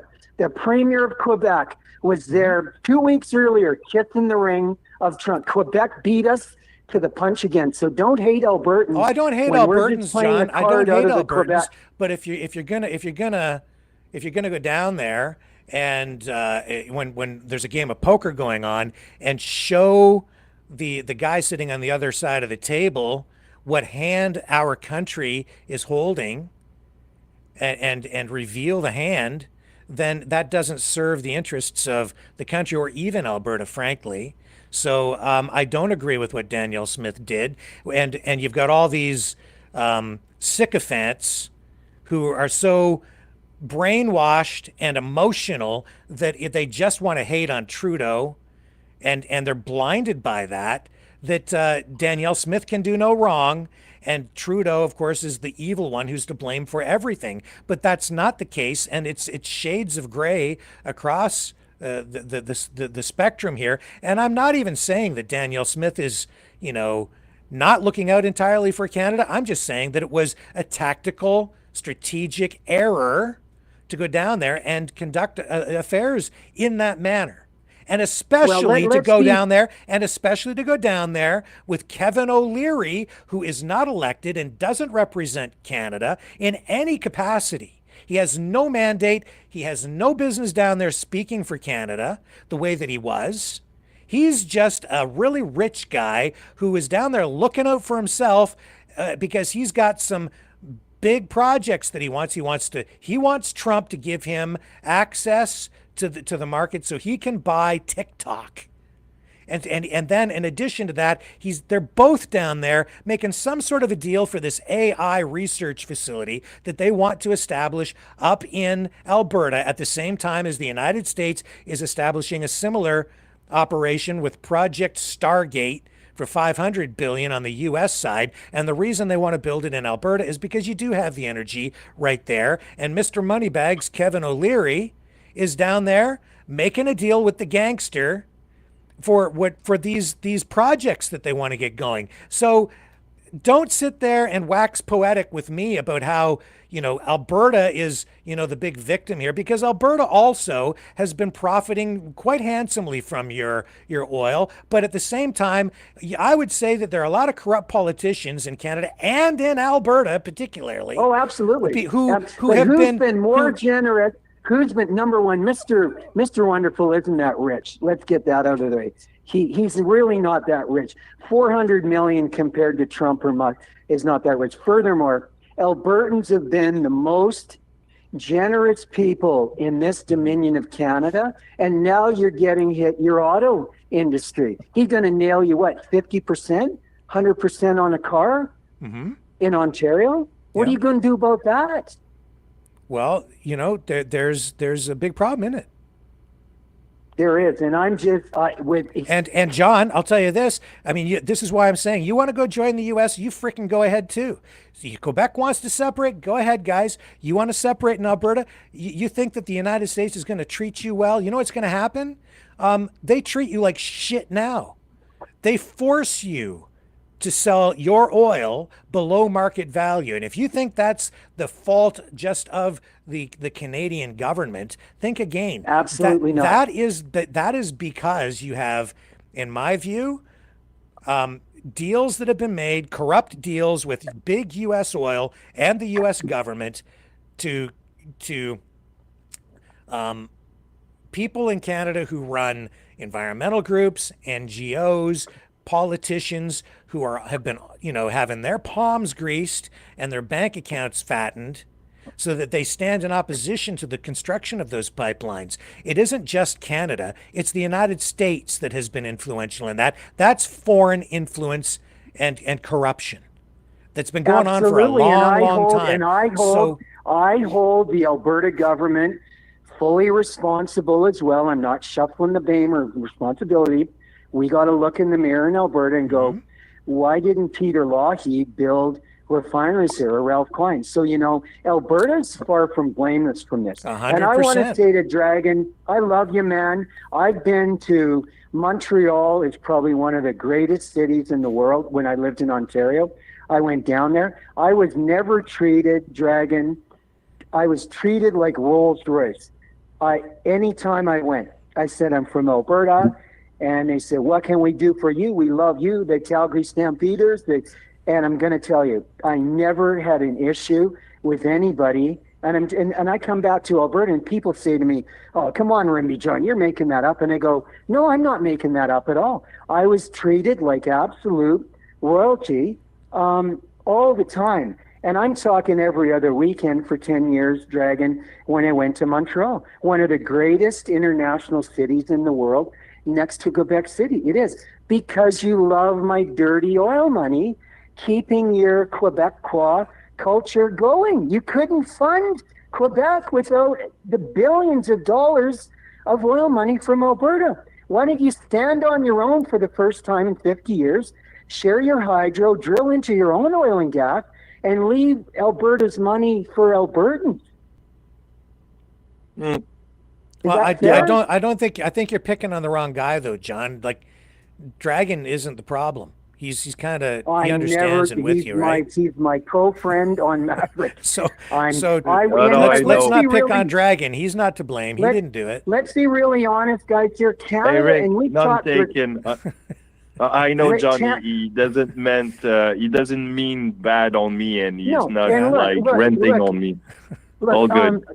Canada wouldn't exist without the manufacturing engine hub of the world in Ontario and Alberta. The two economic engines that for the most part have kept Canada going for a long time is Ontario and Alberta. And it's too bad we're not side by side, because... And so, John, that's why we all need to be looking at what's actually going on here and keep that in mind, because right now you need to look at the way Donald Trump is treating Ontario, Canada, all the provinces. Look at what he's doing right now. He's like, we're just going to take it. We're going to take your auto industry. Rick, you stole it. Don't poop all over my premier, and she's far from perfect, Danielle Smith. I will hold any politician accountable when they do something that is out of line. Yeah, well, and what she did there was not proper. Yeah, and the Premier Quebec beat Alberta to Mar-a-Lago by a week. So there you go, Dragon. But that was before these threats of tariffs were made. Well, look, guys, if we had inter-provincial trade, and we've been working on Team Canada 10 years ago, I'm telling you guys, with a strong leader in this country, it never would have happened. Sure, John, okay, but you know what? We can all sit around and be bitter about the past, or we can deal with what's in front of us right now and move forward into the future and fix the problems that we have. But right now, more than ever... that's the pot calling the kettle black. Now you need Alberta more than ever. You didn't need us in the 80s and 90s. Don't preach to me. And a lot of people here in Ontario are of the same mind that the pipelines should have been built, and we need to get them done. Yeah, so let's stop fighting and get her done. I'm going to give you another news flash. There's a lot of people from around Canada, including the Maritimes, Nova Scotia, Quebec. They flew out and they made huge money in the tar sands in Alberta working jobs, and all that that's money fine, went John. back That's to their fine. province. But let me also put it in perspective for you, because out here in Ontario, we have a lot of other mines, uranium, nickel. We have a lot of things that we contribute to the economy too. And as do other provinces, and we're all stronger if we are together. And that's the thing. Absolutely. Like, you are landlocked there, so one way or another, you have to rely on either U.S. states or Canadian provinces in one fashion or another, or territories, northern territories even, if you want to go up into the Arctic, to get your oil to market. So you benefit from being part of Canada too. We all are stronger when we're together, because together we have a great country that's viable, powerful economically, and we can do great things for the world. Because with the way things are going right now, the world needs Canada more than it has ever needed it before, because we are We're a in beacon play. of hope and freedom for the world, much more so right now than the United States under Donald Well, Rick, J. let's Trump. talk about the lady. Let's talk about the lady from the National Post there I told you about the other day. Diane And she Francis. did an evaluation on the United States network and Canada. Canada is the second largest landmass in the world. And we have a net worth north of 17 trillion US dollars in higher value I don't than even the US. know, So like, I the know, orange I know. orangutan is off. The orange orangutan is off on a tangent in the China shop. Yeah, and We know that. he wants to take over Canada because, as Elon Musk pointed out, the United States has a 32 to 30, I don't know if it's 32 or 37 trillion dollar debt. Not the Federal Reserve. The government has a debt of like that much money, and that's what I'm getting at too. It's like, if you have with the U.S. economy based on military spending, etc., then you need to expand, just as Germany did in World War II. You need an expansionist policy in order to acquire new wealth from outside the country, either through Trump's plan of tariffs and or the acquisition and assimilation of other countries. Who else is on the line with us tonight? Go ahead. It's Isabel. Hello. I promise to behave tonight. Okay.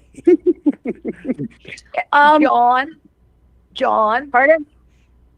Can I speak to John? Yeah, he's right there. Go ahead. John, I think what we're trying to tell you is the way Trump's acting, if you join the state, he's going to steal your oil and you're going to be left high and dry.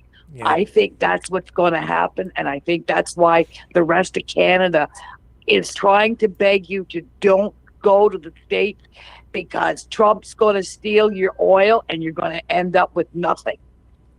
Or you're going to end up with less, and you're going to have a lot less freedom down there in the United States than you have here right now, because with the way the government is right now in the United States, John, that's not freedom down there right now. It is not. How could Alberta end up with any less than what we've pumped into Quebec for this distinct society for 40 years? But you're getting some in Alberta too. You are getting some money for yourself. If you go to the state, Trump will confiscate your oil and you will get nothing. Why don't you take your complaints down there to the United States and see if they'll pay a market value for your oil and see what happens? And you know who I fully blame that on? It's the Alberta government. Why are we selling our oil? And I can tell you, my oil pumps out of Rimbey on my well. It's Rolls-Royce quality. It's light crude. Mm-hmm. It's not dunk like that American called in last week. That's a very good question. Yeah. And I'm dragging everybody on the line. I'm not saying Alberta is blameless in this at all. We've had some really stupid politicians here that allowed this to go on. And shame on Alberta. Well, shame on Alberta. And that's Absolutely. The thing. You got to forget what happened in the past. You're going to have to get over that and look for the future and realize in yourself that Trump's going to steal your oil. I guarantee you. And you're not going to get nothing for it because you might say, oh, we're going to join the state.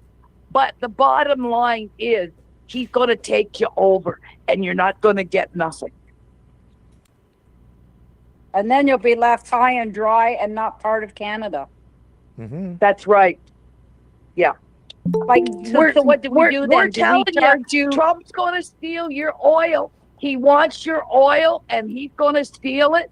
And you're going to be a taken over province, and you're not going to get nothing for your oil.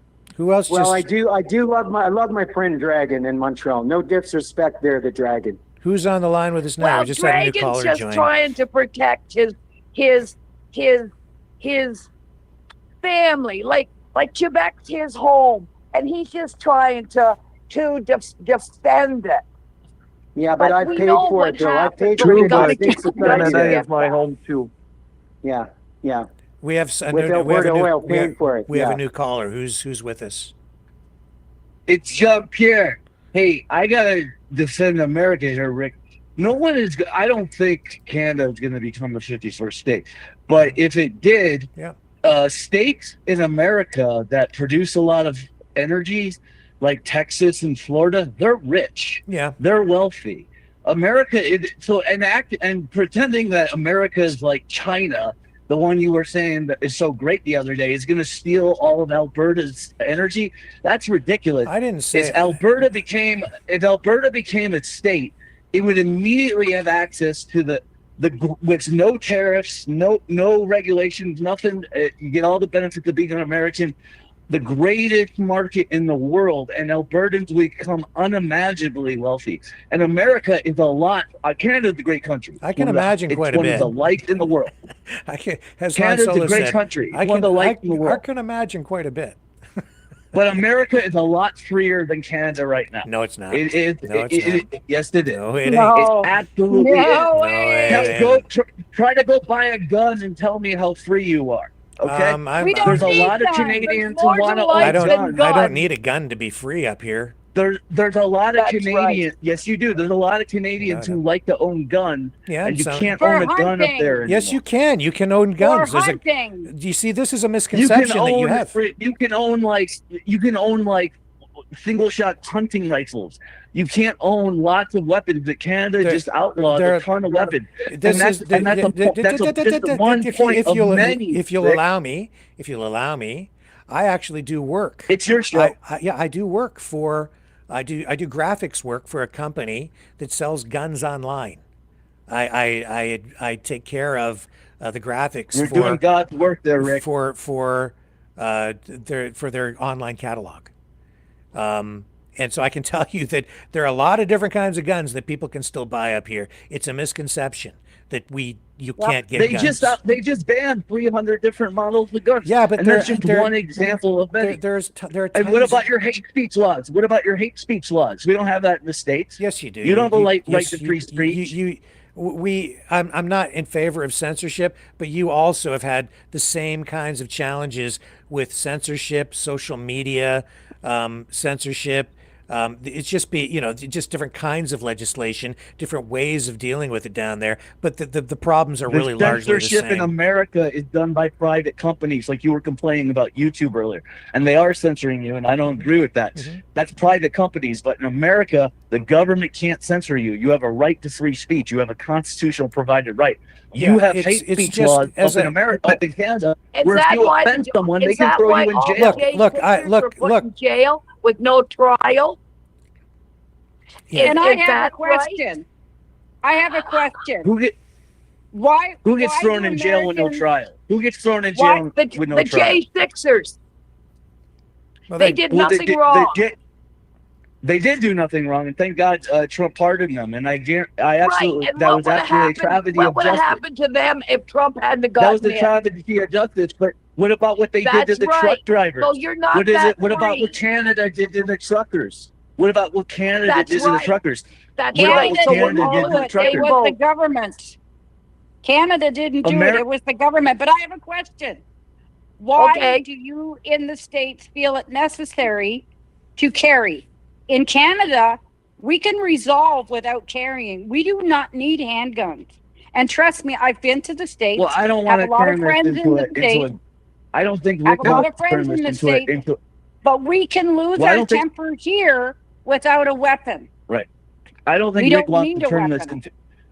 Okay, I don't think Rick Well- wants to turn this into a gun conversation, but that's just ridiculous anti-gun nonsense right I'm not there. anti-gun. I'm just Guns saying. are tools. We're not anti-gun. Guns are tools. Yet guns are tools. They can be used for good. They can be used for evil. The gun is not evil. It's the person.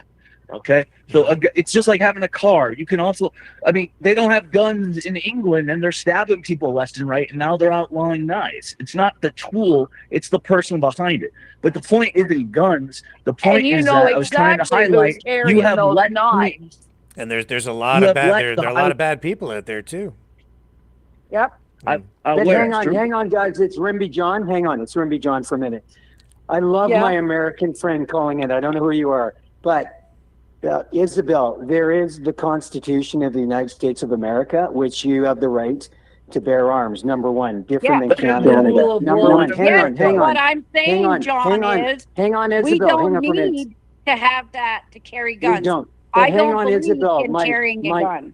My U.S. friend made comments about oil men in Texas. 21% of Alberta is not owned by the Alberta government or the government of Canada. It's privately owned by freehold, oil mine, and mineral owners. I know mineral owners in Texas, they get a 40% royalty. So, Rick, you're off base on that one.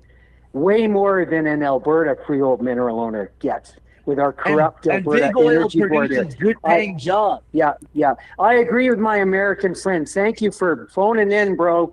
I'm sending the oil jets for you. You're in the will. We're not your enemy. We don't want to steal Alberta's oil. If Alberta Donald Trump's our wants enemy to right partner now. with us, Donald we Trump's our enemy. want to create wealth. Yeah, We well, want to then, create wealth well, with Alberta. Well, don't tell me. Tell Donald Trump, because right now I want to go get a high-paying. I want Alberta to be the 51st state, so I can go up there and get a high-paying oil job. That's what I want. Well, my American friend, I'm part American from Minnesota. My family came from Norway in the 1800s to Minnesota. So we left Minnesota in 1918 for Alberta. I'm part American already. And thank you for calling in to support your brother in John, Alberta, my friend. John, Thank you. Do you think Donald Trump's going to give you your freehold mineral rights when he takes over Alberta and makes you the 51st Oh, state? he pre-worked in the deal. The president pre-worked doesn't in the control deal, right? the country, Rick. I'm He's sorry, not what's a that? dictator. Isn't he? He sure No? is acting like it. He's just going to take. The We're going to states are own sovereign. Gaza, and we're Alberta not would going be to a pay sovereign anything for state. it.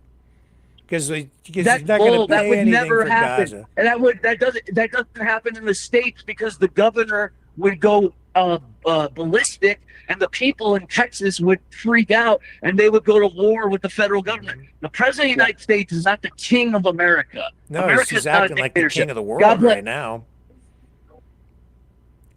Well, I don't We're believe- I going to don't- take I that don't agree with the Panama Gaza Canal stuff. back. We don't care about the agreement. We're just going to tear that up, and if you don't give it to us, we're not The- ruling out military The Panama force. Canal was built by the United States at So? the cost of millions, So? and thousands of workers died. So? So it's ours. No, They it's never not- should have no, gone. no, They never should have been given away in the first It's place. a sovereign They never country. should have given away in the It's a first place. sovereign country. Panama also contributed. Panama Canal and- belongs and, to the United States. And Jimmy Carter went down there and in an act of goodwill and good faith, he signed over control of the Panama Canal to Jimmy the Panamanian Carter, government. the good man and a terrible president, and he had no right to do that. The Panama But it was Canal done. built And with the a sweat deal's and a deal. labor and money of It's a Americans. contract. Yeah. It's a contract. Worst president of the Okay, United but States, we're Jimmy changing Carter. the contract. We're changing the contract. Well, we're that- changing the contract. Well, It's if the you Panama Canal, if it's you the just American rip up Canal. a contract, that's not lawful. It's not legal, and it sure Yeah, as it heck sure is is. authoritarian, which means Sure it that that's an We built it. authoritarian dictator. America built it. America built it. Panama didn't build that canal. We built it. Well, you gave it. But You you gave it sold to it for Panama, and it's on On a their contract. inside their Carter- sovereign territory. Carter did a bad deal. Well- He did a bad deal, and he had no right to do that. It is But the he was American the canal. president and So he you- did it. So you got give away with something, it. you turn something over to somebody as a gift of goodwill, and then a president comes along decades later and says, "We changed our mind. Screw you. Give it back, or we're gonna Yes. we're gonna It is send a military vital. in." We built it. It's a vital national security interest Mm-hmm. that America controls that, not China. China is down there, and that's pretty they've authoritarian taken over talk, that. my friend. They've taken over. Oh no! Well, if you want to call it that, fine. It's defending the American continent. It's coercion. We built it, and China, communist China, maybe there, if you just and went down there and they're talked, running it, maybe and if you talked, maybe if China you talked should not nicely, be on the American continent. Maybe if you spoke nicely China to should them, not be in the American and maybe continent. if you went down there and engaged in, real negotiation and talks, and didn't punch them in the face, then maybe you'd get I'm a little pretty further. sure, and I could be wrong, but I'm pretty sure President Trump has already promised them a lot of money, hasn't he? I'm pretty sure he is. He's not just saying he's going to take it. I'm pretty sure he's going to give them a lot of money. I know that's how he got. Rick Rimby John, the Panama Canal was turned over by the worst president in the history of the United States, the peanut farmer, and under a condition they wouldn't violate the contract. But it was done by contract. So if I make a contract with the devil, I have to honor it? I have to honor a contract with the devil? So if somebody gives you a car and you enjoy the car and you're having a great time with that car and then it turns out, I changed my mind, I'm taking it back, how would you feel? I don't care. That canal is a vital national security interest. That canal is a vital national security interest. Keeping China out of Panama and not controlling that canal, which is a vital artery for trade, makes everyone on the American continent safe, including Canada. I know, Rick, you think that China is wonderful and they're our buddies. They're not. I said? They're communists. Nobody said that. You sound like it. You sound like you think America's worse than China. It America is right now. Controlling the Panama. Yeah, it's definitely worse right now. America control. No, it's not. Oh, yes, it is. In one regard. Right now, my friend, there's one country that is on the verge of taking over my country, and that's the United States of America under Donald J. Trump. No, I'm not. Donald Trump is saying he's the one saying it, not me. He's saying he's not joking. America, just one thing. He wants Canada. He wants everything. America controlling the Panama Canal makes it good for Canada too, because it makes Canada safer too. And that's why Trump wants Canada, so he can have the Northwest Passage. I don't think Trump is going to take over. I don't think the United States is going to take over Canada. Can I just make a point here, real quick? One at a time. Go, Dragon. So I'll make a point real quick here. Trump, the way he's acting basically is over the top, basically out of his realm. The guy is having basically a megalomaniac type of situation. So we got to look at him pretty closely, he's not all good in his mind. I'm pretty clear on that part. So, yeah. Well, they turned that canal over because of a recognition of Panamanian sovereignty. It had been a disruptive point of conflict diplomatically all through that region and other Latin countries down there, and so it did serve a purpose to provide control over the Panama Canal to the Panamanian government with the provisions in the contract that the U.S. ships still had access, as did other ships from around the world, but still making sure that the U.S. was able to put your ships through there, including your military vessels. And if you go back and check your history on the Suez Canal, a very similar kind of situation where, again, the canal was built largely by Britain, and over time it became a point of conflict involving Israel.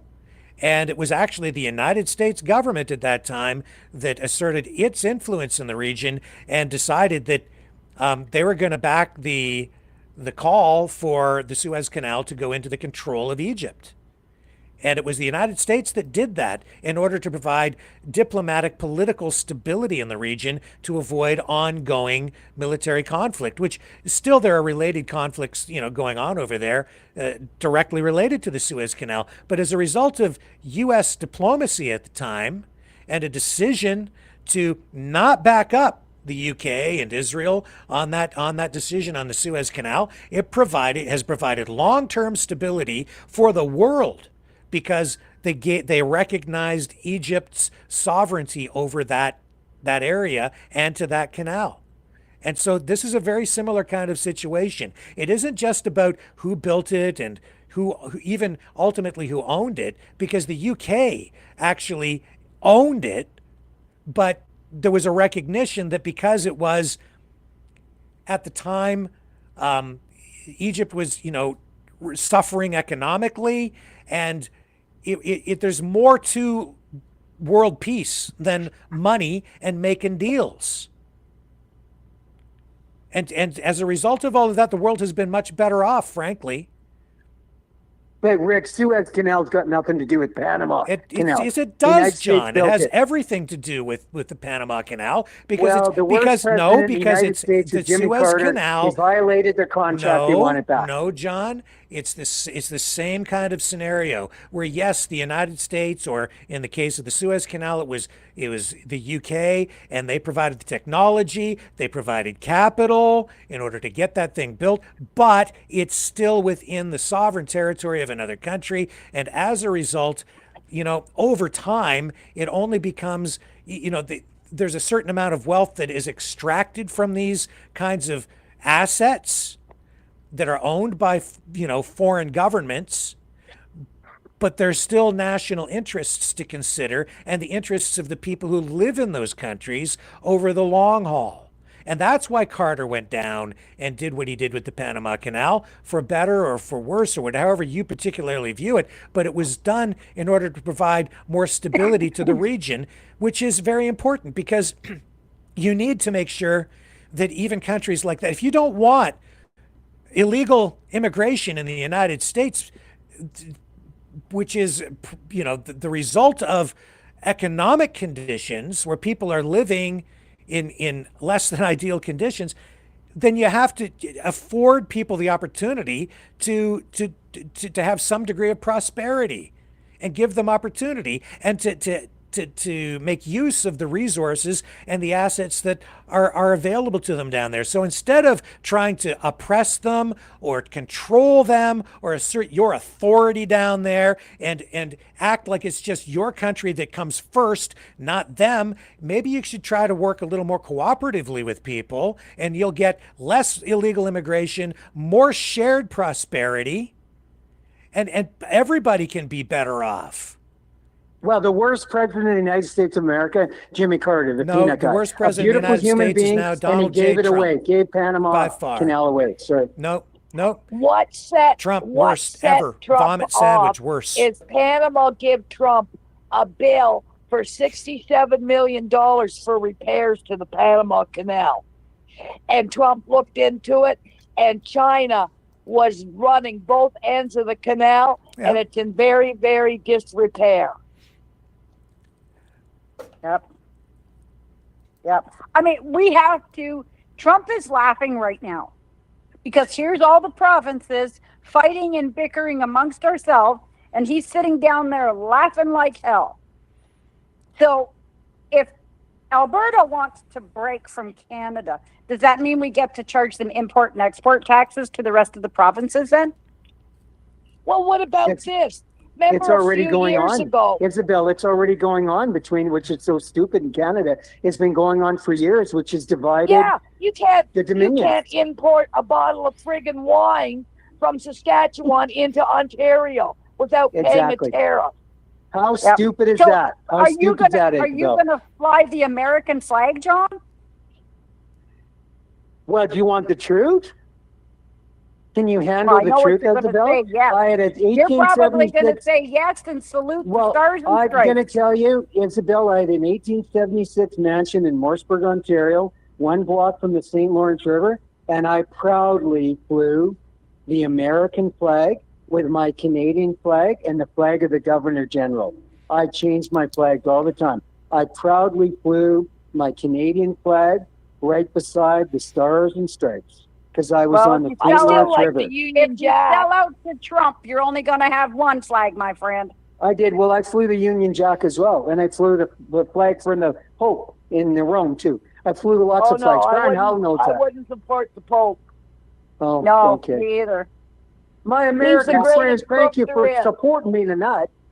Thank you for supporting the 54th state, the governor, Daniel Smith. Thank you, my friend from the United States. Oh, come on, guys. Where's your sense of humor? I don't have any when it comes to the statements I thought you were coming around there, John. I thought you were on Team Canada. Yeah.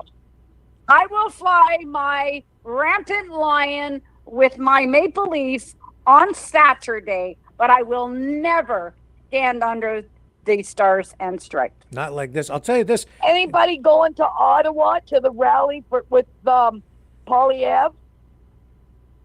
When is that, this weekend? I think it is.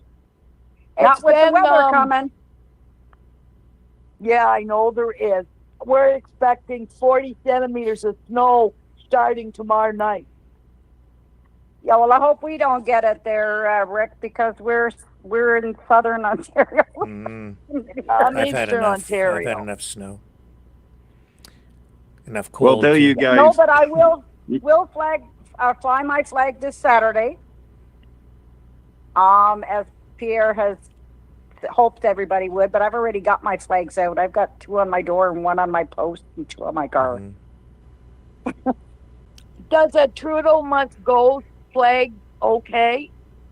Yes, absolutely. From Alberta, absolutely. And Why not? A Freeland one I'm as well. flying that one right at the moment. And I It's a guess I'm letter the Freeland, hit a of the village. Christie Freeland one. Yeah. I wouldn't Tell you spend what, the guys. money on doing one for Freeland. If we become American, or that the state, of Canada become a state, basically, I don't care. I'm not going to, flag this American flag. I'm going to keep my Canadian and Quebecer flag proudly shown. And this is me. This is my country. This is what I've been growing into. And yeah. But Dragon, let's be honest, you've always been Quebec first. You're a sovereign nation within Canada. So fly your Quebec flag, because you've never flown a Canadian flag in Quebec. So you know that's bullshit. Dragon, you guys fly Canadian flags up there? Yes, they do. We do have both flags. And I do actually have a representation of both in a small little... kind of, but I do have a lot of proud into my country, whether you will call it Canada or Quebec. Yes, I'm probably Quebecer first because I'm born in Montreal. Oh, thank you for admitting it. Thank you for finally, an hour into the call, admitting it, like your Premier of Quebec, going to Mar-a-Lago before Daniel Smith. Thank you for that. But at the same time, I'm Canadian foremost. So no, you're a Quebecer first. You just admitted that. You're a Quebecer first, like I'm an Albertan. Why are you picking you're on for Dragon? Quebec first. Why are you picking on Dragon? Yes, you are. I'm picking on Quebec, not Dragon. Yeah, but you're picking on Quebec by picking on Dragon. And he's such a Yeah, nice guy. picking on Dragon. I love Don't Dragon. pick on our He's a Dragon. great guy. Yeah, leave our Dragon alone, John. Yeah. Who else is joining Where's us? my American friend there? I'm I like, don't know. he's in the wheel. I'm sending you a jet for him. Who's on the line with us now? It's Jean-Pierre. Hey, I just wanted to say, you guys do realize in America we have state flags, right? I think it was George Washington who said, "My nation is Virginia." Even as you guys became the next American state, you can keep your flag. You can be... Every state in the United States is a sovereign country. And I also want to say, there is no salvation outside the Catholic Church. God bless the Pope. I love this guy. Who's this American? Where's he calling in from? I love him. And we love him. And we love Alberta. Confederate. He's in the Americans $1 love billion Alberta. Alberta. Americans love Alberta. Americans love Alberta. Of course. Thank you, sir. He just wants your resources, I will John. not praise the Pope. He's just sweet talking you because he wants all your resources. You'll own nothing and be happy. But I'm part American. I'm part from Minnesota. Yeah, well, that's because you're half a traitor. Yeah, well, my great-grandfather, one went to the Watertown and one stayed in Sunbury. So I've got all kinds of family in the States too, but that doesn't make me want to be an American. I'm already American, Isabel, because my family was born in the United States of America. My grandmother and my uncle that I got $1 billion oil. But you made your riches in Canada. Hey John, you should put up the. Hey John, you should put up the flag of Minnesota and the flag of Alberta. Make the flag of Alberta higher, of course. And the stars and the stripes, my friend. Yes. America is Absolutely. 50 sovereign nations, Rick. It's not a giant. You think we're North Korea for some reason. No, I think you have a Canada, madman in the White House. Why That's don't you what I move think. back? What's that? What, John? If you dislike Canada so much, John, why don't you move back? Yeah, Well, because my family's been in Rimbey, Alberta for 114 years, and I sit on close to $1 billion lake of oil, and I own 25% of it. But I'm part American, and I'm Canadian too. Suck it up, Buttercup. 21% of the province of Alberta is privately owned, like Texas, by private freehold oil mine and mineral. Well, you know. That's awesome, but you keep putting Canada down and boasting up the Americans. So why don't you just take it all and go to America? Because you don't seem to be very happy in Alberta. I'm waiting for Trump to buy me out. Oh, God, I wish we could sever the whole part there. Just cut it right off. I don't think they're going to be negotiating with you directly there, John. No, I don't think so. I love this guy calling in from the United States. Thank you, sir, for supporting Alberta. Thank you, my friend. May God bless. And to our friend in the States, we all know each state has its own flag. As in Canada, the provinces all have their own flag. Mm-hmm. Yeah. Just a bit of info. But I'll tell you this, in Canada, the way our Constitution is written, provinces have a lot more, shall we say, jurisdiction over resources than the federal government does. Like the provinces control their resources. That's why Alberta is so protective of their oil. But down in the U.S., the Constitution is written differently, and you'll find, John, that if you join the United States, places like Texas, they are quite wealthy because they've been, extracting oil for a long time down there, and they can sell it around the world into the world market, unlike Alberta. Then you'll find that you may not have the rights over your resources the way that you do right now. I don't think you know a lot about the oil business, Rick. I deal with oil men in Texas all the time, Oklahoma, and freehold mine and mineral owners they're treated very, very better than the Alberta Energy Criminal Board in Alberta. No, they are. They are. They just and that goes back 50 years. That's just a fact. It's not my opinion or not. They just have been. 21% of the province of Alberta is privately owned. And it's not Canada oil, it's Alberta oil. Okay, well, let's not litigate your freehold mine. No, I'm just saying, if you talk to an oil man in Texas that is a freehold mine and mineral owner, they get a much bigger, they get like a 40% royalty compared to the Alberta Energy Board in Alberta. I think where freehold mine and mineral rights are concerned, it depends on individual contracts that are negotiated depending with the landowners. Yes, it does. And the oil companies. No, Rick, you don't know anything about it. It's different. Okay, John, province. let's move on. Who's on the line now?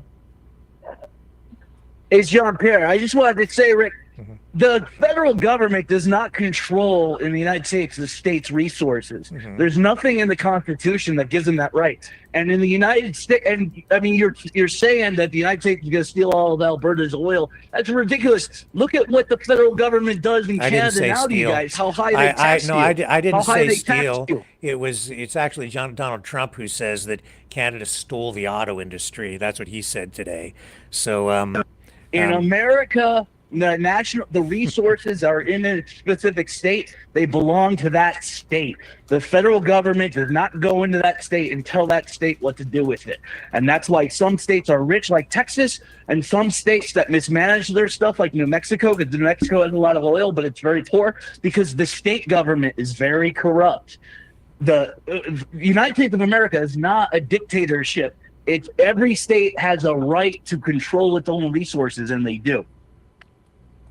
Well, like Canada and in the United States, there's the jurisdiction and rights over resources, even within states, are to some degree shared between your states and your federal government. That's also to some degree true in Canada. I'm saying that in Canada, in our Constitution, provinces have domain over most resources. They have, and that's one of the biggest vulnerabilities that Canada has, is because we can't get together on these issues, which is one of the big issues right now with the pipeline. It's been a big issue for since Confederation up here, because of the level of control and rights that individual provinces have within the Dominion. It makes it very difficult to get a lot of projects done. That's why the pipelines have not been built east to west, because provinces have so much sovereign power within the Dominion of Canada. I disagree. That decentralized power, because that's what we have in the States. In the States, each individual state, to use resources or water rights or any of that, the states have to agree. And the states have argued, and they've even gone to war with each other. You have far less rights compared to Canada and our Constitution over resources. For instance, the president can actually exercise executive power under the National Defense Emergency Powers in order to expropriate land and take control of oil if he wants to. Yeah, look with at the stroke of a pen. Canada has the same type of emergency powers. We do not. No, we don't. Look at what they did with the trucker thing. Yes, you do. No, yes, we don't. Do. You don't understand. Look what they did. Look what they did with the trucker thing. And the things in the United States are not perfect. Things in the United States are not perfect, but a lot of those unconstitutional the prime minister powers, does not have executive powers like that. And where the truckers were concerned, I'm going to just be straight up and frank with you and honest. They went after particular people that they saw as a threat to the government, and rightly or wrongly, they were afforded trials. And I don't agree with the invocation of the Emergencies Act, but I understand why they did it. And that in itself, while people freaked out about it, and I didn't agree with it, even that is temporary. And even after invocation of the Emergencies Act, it still has to go back to Parliament after a very short period of time to be continued and approved. And when it went to Parliament for approval for extension, Trudeau saw that it was not going to get the support, so that's when he actually rescinded the order, and the Emergencies Act was ended, the use of it. And that's because there are checks and balances in place up here for exactly those kinds of reasons. He doesn't have no prime minister has that level of authoritarian control up here. He has to go back to Parliament. Rick Rimby John. Yeah. My friend from the United States is making the point. They have a real true constitution enacted with their First Amendment to bear guns and arms. We don't have that in Canada. We have no mechanism. And my friend for calling what, in John? again. What do you mean we don't? They've got a real true constitution. The government can't go around. So do we. They've gone around our charter. It's right They've here, gone John. around it with the truckers. Now, if you want to go hang out with your sovereign citizen friends who use pseudo law and just challenge the legitimacy of this based on lies, if you're an American. This is a real constitution repatriated to Canada in 1982, passed by the British Parliament, passed by the Canadian Parliament, and signed by the Queen and Pierre Elliott Trudeau. With the support of 9 out of 10 provinces, which was enough to pass the Constitution. Not by Quebec. Quebec is a sovereign nation within Canada, not by Quebec. No, it's not a sovereign nation. No, it's not. It is not. Team Quebec It's never not. signed it. It is not a sovereign nation within Canada. It was given distinct society status, but Oh not yeah, but from not Alberta, national, from my oil but money. not but yeah, not a distinct society. John. 22 John, billion. you're going to keep repeating yourself, or are we going to have man. a real conversation? No, Quebec never signed the Constitution because they got 220 billion of my oil money and sucking the hind tit from Alberta. Regardless, they never signed it. even They're a sovereign and nation. there are nine out of 10 provinces approved it, which was more than enough, and it received royal assent. It received. It was passed by British Parliament. It was passed by the Canadian Parliament. It was signed by Pierre Elliott Trudeau and the Queen in a ceremony. And there's the videos on YouTube. You can go watch it. It's a real thing. And they didn't need 10 out of 10 provinces to make it legal. It is legal. And the bottom line is in the trucker convoy in 2022. Pierre Elliott Trudeau's son, which is Fidel Castro's son, wiped his butt with us and threw the horses into us at the Chateau Laurier and assaulted innocent Canadians. That's your Constitution. I'll take the next. And Rick, is the 10th Amendment of the United States, is that a sovereign citizen thing? And that says that all powers not forbidden to the states by the Constitution are reserved to each state or to the people. So I'm not saying America's perfect. I'm not saying there haven't been injustices like the J6 thing, but pretending that Americans don't have rights to the resources, and they do. I didn't say that you didn't have any rights. What I'm saying is that in Canada, the rights that the provinces have over their resources is it's open to some degree of interpretation, but it's so strong up here for the provinces in the way that they have authority and jurisdiction that it makes incorrect. It's not. How would you know? Have you read this? Because I know Canada, and I've studied your compact, and I've studied the U.S. Constitution. You know very little about Canada. You illustrate your ignorance every time you call in. The United States Constitution has the strongest individual rights and states' rights of any nation on the planet. Canada does not have more sovereign. The president is not the U.S. king. Authoritarian. Okay? The president is not the U.S. king. He does not boss around the states. Yeah, the states created the union. He certainly. I'll tell you, Donald Trump didn't boss around any state during the pandemic when he allowed them to lock everybody down. When he could have done something about it and didn't. Trump did not lock anybody down. I know. He just let everybody do it. Responsible for that. He let the states because do the it. president doesn't have the authority to tell states what to do on things like health. No, that's why. Oh, is that right? Rick. Well, it certainly seemed like he approved Operation how Warp America Speed. has more rights than Canada. America has more rights than Canada because in Canada you can lock down the whole country. It can be censored.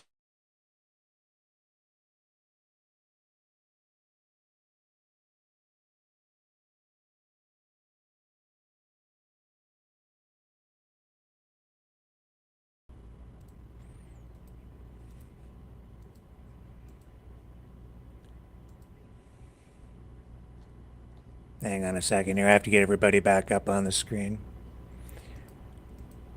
You know what, man? Hang on a second here. Hang on a second here. I have to get you back up on the screen. Hang on. Here we go. Who's on the... Okay, I think we're back up. What a mess. Yeah, we're fine. Okay, who's on the line with us still? I don't know who's on the line anymore. I'm here, Isabel. Okay. And Alicia? Alicia's here. Yeah, our friend from the States, he Jean-Pierre, you don't know squat, man, about this country. You really don't know anything about Canada. Nothing. And he hasn't got a clue. No.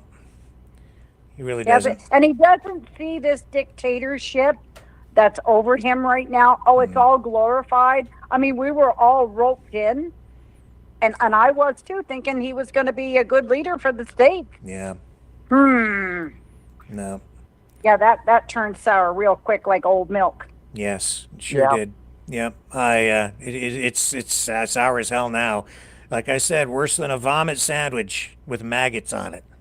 It's terrible. It's Ah, just terrible. that's a visual. Yeah. Well, he's the I'll worst. stick with my snowman there, Rick. He's right. It's what he's doing is absolutely gross. It is. And you know what? I'll tell you, I'm so appalled with what Trump is doing. I'll go so far as to say this: Trudeau is 1,000 times better, 1,000 times better than what Trump is doing right now. And I'm no fan of Trudeau. I can't say that because Trudeau wants to sell us to China. Well, I'll take China over what Trump is doing right now. Not me. Yeah, No way. You know what? Yeah, because you know why? Trump is the worst. He's going around the world picking fights with his friends. He's destroying you flack off, Glitch. Okay? Trump is a dictator. He's absolutely acting like a dictator. You wait and see. He's right now putting our economy in jeopardy. When you're all starving to death or capitulating and giving up your whole country, then your mind might change. It's not enough that we are already taxed and there's more tax coming.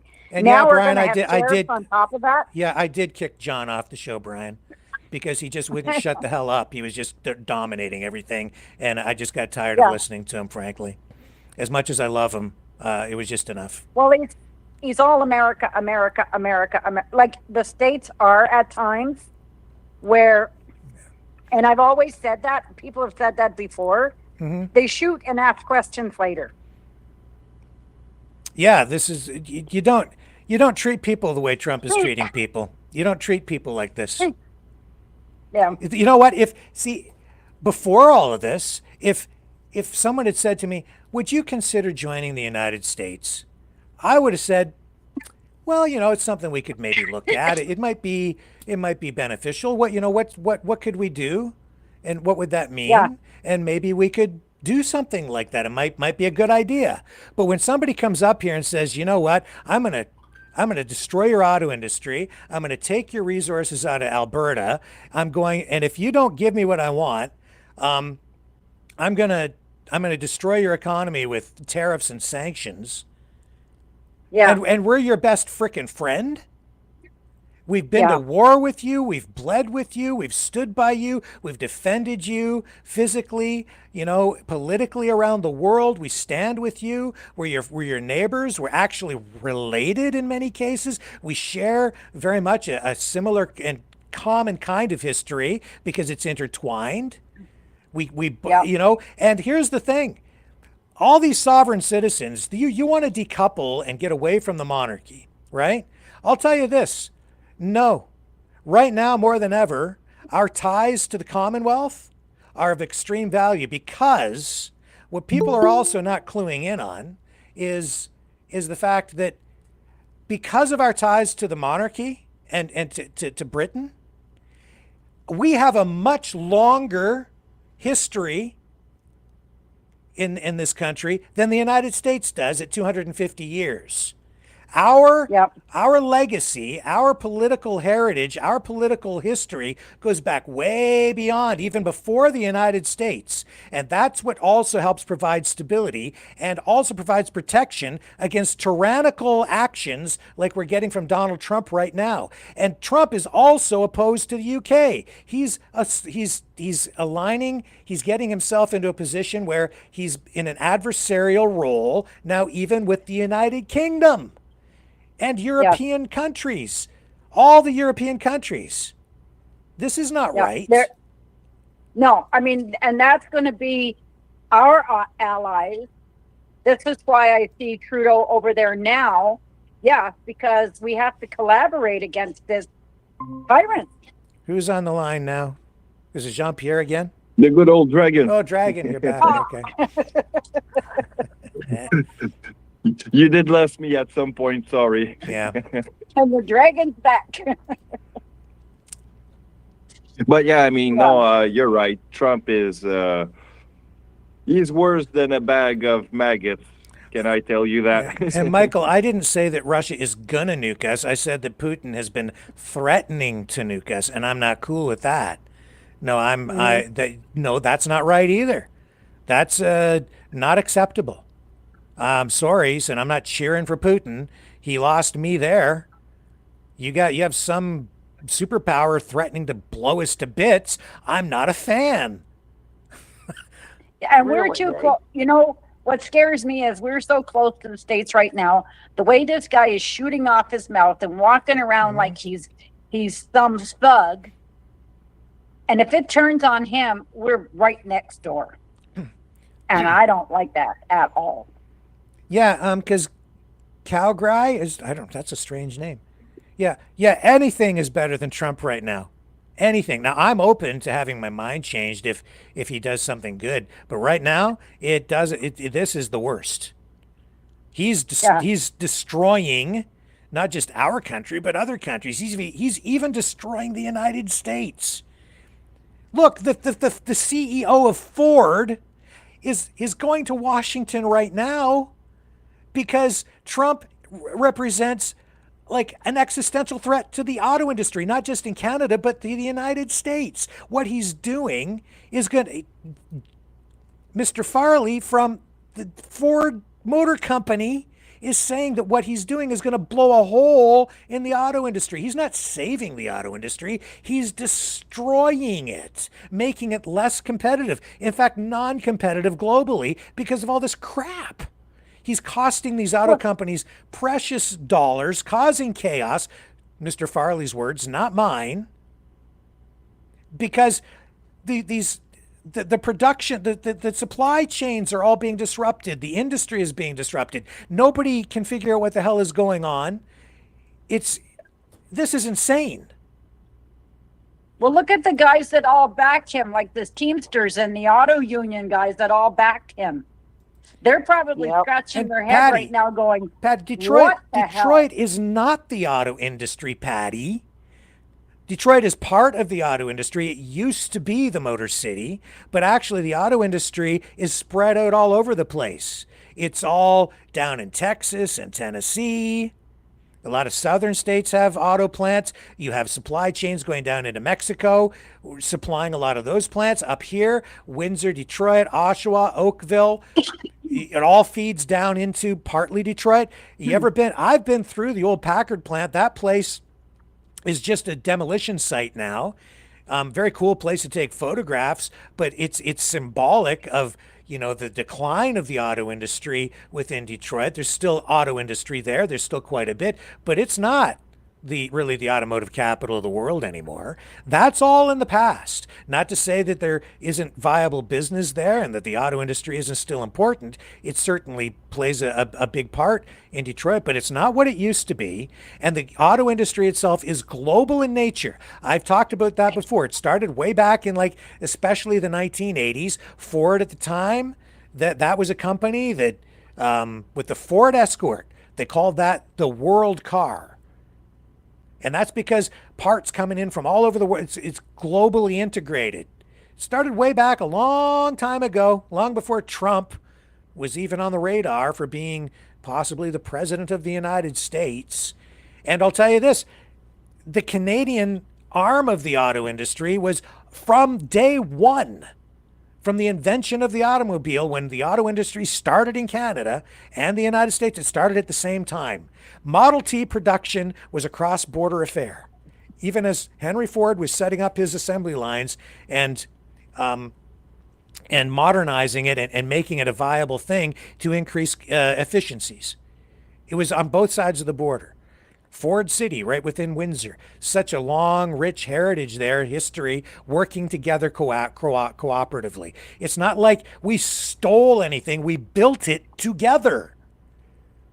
On both sides of the border, cooperatively. We worked together to build it up together. That's the point. We didn't steal it. We helped each other build the whole industry up. And when you lost your jobs because of outsourcing, we lost our jobs because of outsourcing to other countries as well, to places like Mexico, like Japan, which, and even Germany after World War II. And when Volkswagen started sending Beetles over here, the first real, major import into the U.S. market, and we started, and the American auto industry began to feel competitive pressures from other countries, and it's just gone on from there. And the Japanese in the 1970s, they got, they started to produce cars, and the industry began to change. And you have to adapt, and you have to become more competitive over time. And consumers benefit from those kinds of things, and times change. Not to say that, but you can't live in the past and believe that Detroit is still the dominant place. And Donald Trump is going to have a really hard time just sort of willing this into existence again, to revisit the auto industry of the past and return Detroit to its glory days of auto production simply by imposing tariffs on other countries. It's not going to be that simple. He's going to blow a hole in the middle of the U.S. economy, because what you're really doing with the tariffs is you're protecting inefficiency and companies and industries within the United States that are not competitive, like your steel industry, that they have not invested in, these big companies, in modern production techniques. And the same thing to some degree with the auto industry as well. And it just makes everything more expensive for your own consumers on the U.S. side. Did you see Singh's interview today? No, he's going to give people $10,000 of a grant towards buying a new electric car. Oh, well. Yippee. Yeah, see, I don't agree with that either, because that's too much government involvement. Yep. That's not market. I'll keep my I gas got probably something for you guys that, I mean, as a Canadian and U.S. Partnership, right? That is very important, and I think this is something that people doesn't talk much, is that the aeronautic partnership that we have with the U.S. is very important. Pratt & Whitney Canada, which is actually a Connecticut attached company with America, which funded more than 3.9 million in research and development project aims to the next generation of thermal engine technology. So that's thousands of jobs also, all in Longueuil near Montreal. So it's just on the other side of the Jacques Cartier Bridge, for those who doesn't know. So yeah. Yeah, well. Wow. You're going to miss it when it's gone if you don't defend it now, this country of ours. So, yep. I guarantee it. You're going to miss it when it's gone. And it's under assault right now. And a lot of people who are putting themselves out there and portraying themselves as patriots or people who want to save Canada are actually the enemies of Canada. As much as people are talking about these politicians in Parliament who people are saying are compromised in some way, either wittingly or unwittingly, by the Chinese, and we're not even sure that it is the Chinese. There are a lot of people out there who are masquerading as Canadian patriots, and when they're actually quite the opposite. They're out there working right now to tear this country down in a variety of ways, and beware of them, because they are provocateurs and deceivers. They are Decepticons. Well, they are patriots, but they're American patriots. Yes, that's exactly right. And I don't understand Pierre.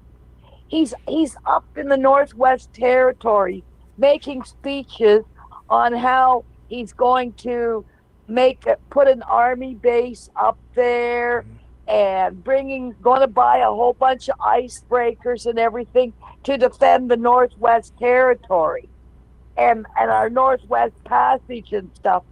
Like, I think he should be concentrating on the Trump threat.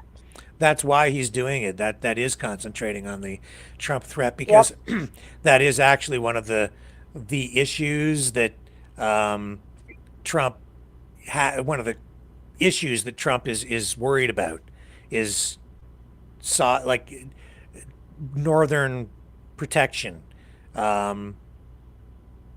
He's worried about other countries like Russia asserting control up there, and the Russians already have several bases in the Arctic. Oh, I know, big time. And Canada needs to do more to assert its sovereignty up there and protect our sovereign rights to that part of our country.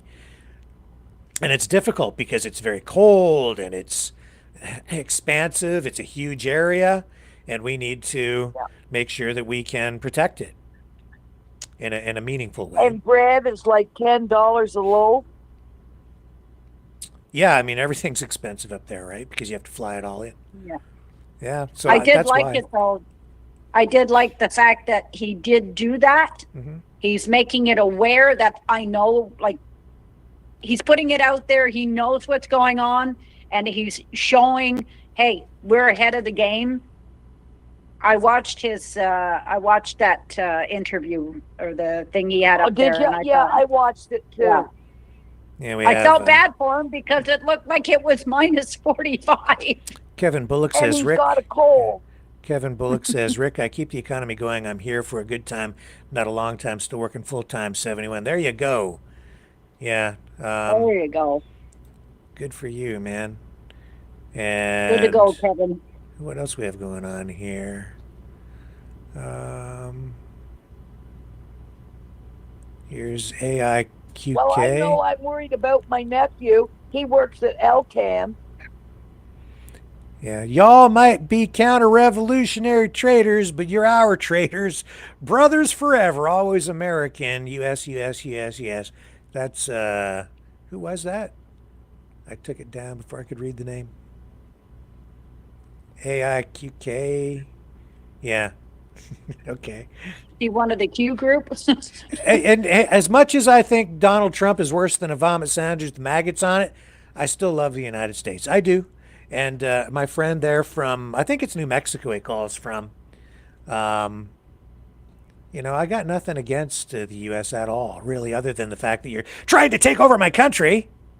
But that's, I don't blame Americans. I blame Donald Trump.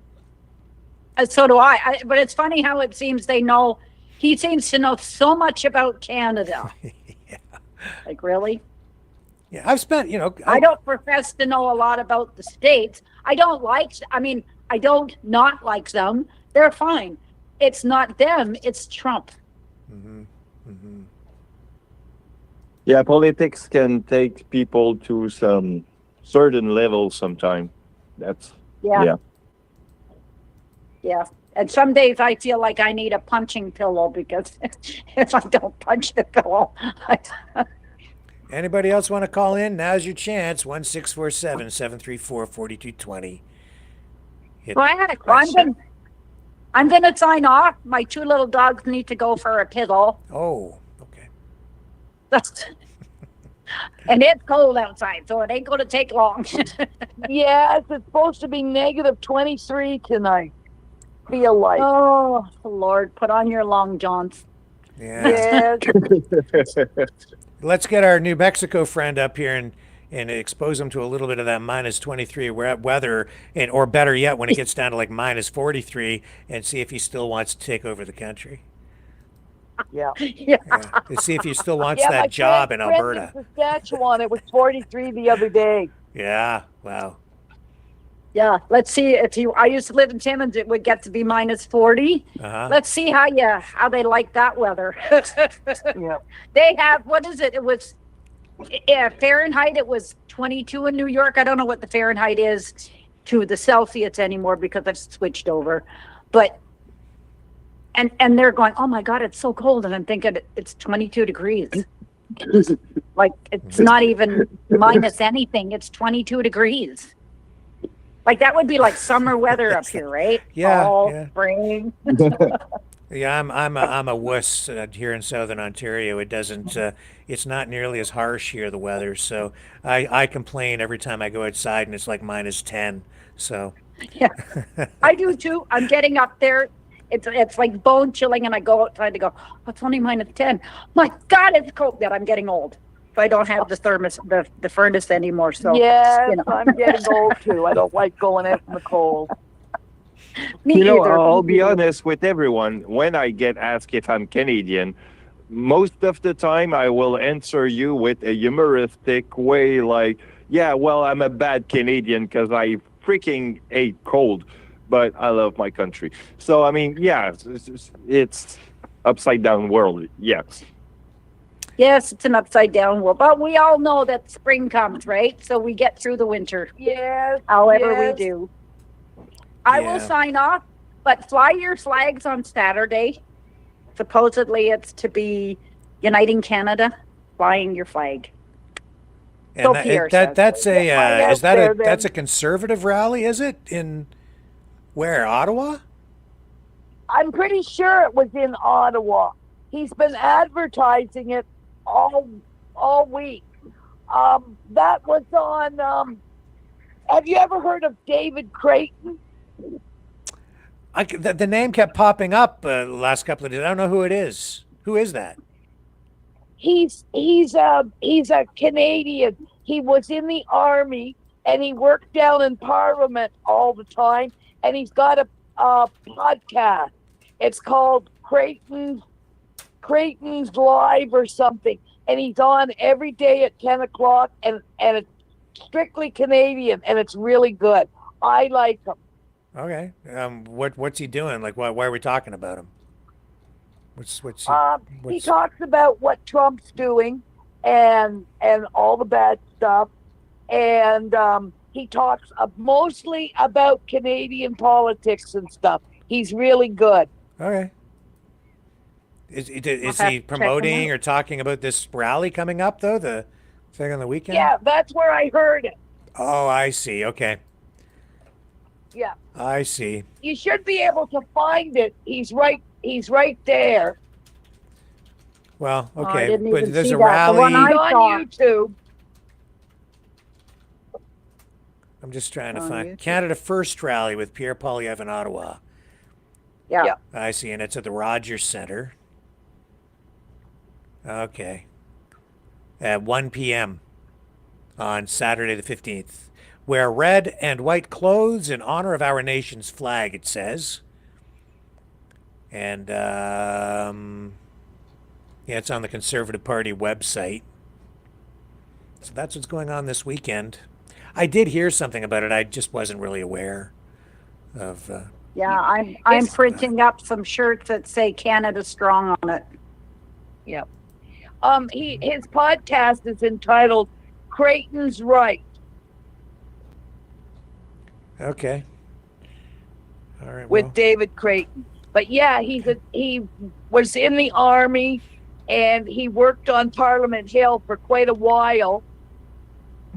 And now he's got a podcast going, and he's really Canadian. Was he? He's 100% for Canada. Yeah, that's good. Is he? Was he a member of Parliament or something at one point? I don't know anything about him. He worked under Harper and somebody else, he said, and I forget exactly who. Oh, okay. Well, and he followed the convoy the whole way too. Oh yeah, okay. The truckers. Cool. Yeah. I'll have to look him up. I'm going to sign off, guys. Okay. Have a good night. All right. Thank you. Thank you. Kitty's in the Bye. chat and says, "I'm not liberal. I Night. don't fall Night, for Dragon. slogans, no matter what party it is." Yeah. Gulf of America, says Glitch. You mean the Gulf of Mexico? And There- probably people also gonna in Gaza soon. People are going to be fighting over this for decades to come. Oh, that's stupid. Gulf of America. That is absolutely ridiculous. I just don't. Again, what's the why? What for? What was the need for that? Just to piss people off? I think so. Like totally unnecessary. My would mother's probably history also book is suggest called The it- Gulf of Mexico. I'm suggesting that Trump is also kind of pushing a sort of a look, I'm strong, I'm powerful, I can, of a drop of a pen, I can put anything I want and say whatever I want. So Gulf of America it is. Well, that's not how you get other nations to respect you. It gets other nations angry with you, maybe even fearful of you, and That's how you rule over people in an authoritarian manner, when you don't even speak to them about something like that, and it affects other people, other nations, and you make an arbitrary decision, and with the stroke of your Sharpie, you pass it into law within your own sovereign territory, I guess, but it's not necessarily recognized by other countries. It becomes a point of dispute. And what purpose does that serve at a time when we would really be better served by calming things down and being a little more diplomatic? It doesn't help anything. Is this payback for what he thinks that people treated him way back when? A lot of he's doing right now is absolutely about revenge. Yeah, it's petty. Mm-hmm.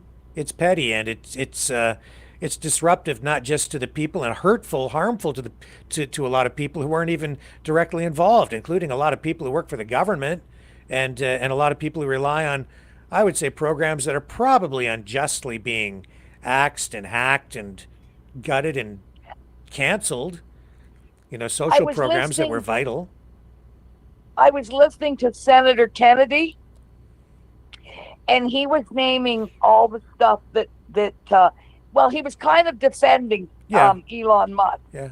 And he was saying that some of those things that he's cutting, that it never even went through the Senate to be passed. He said he never even heard of them.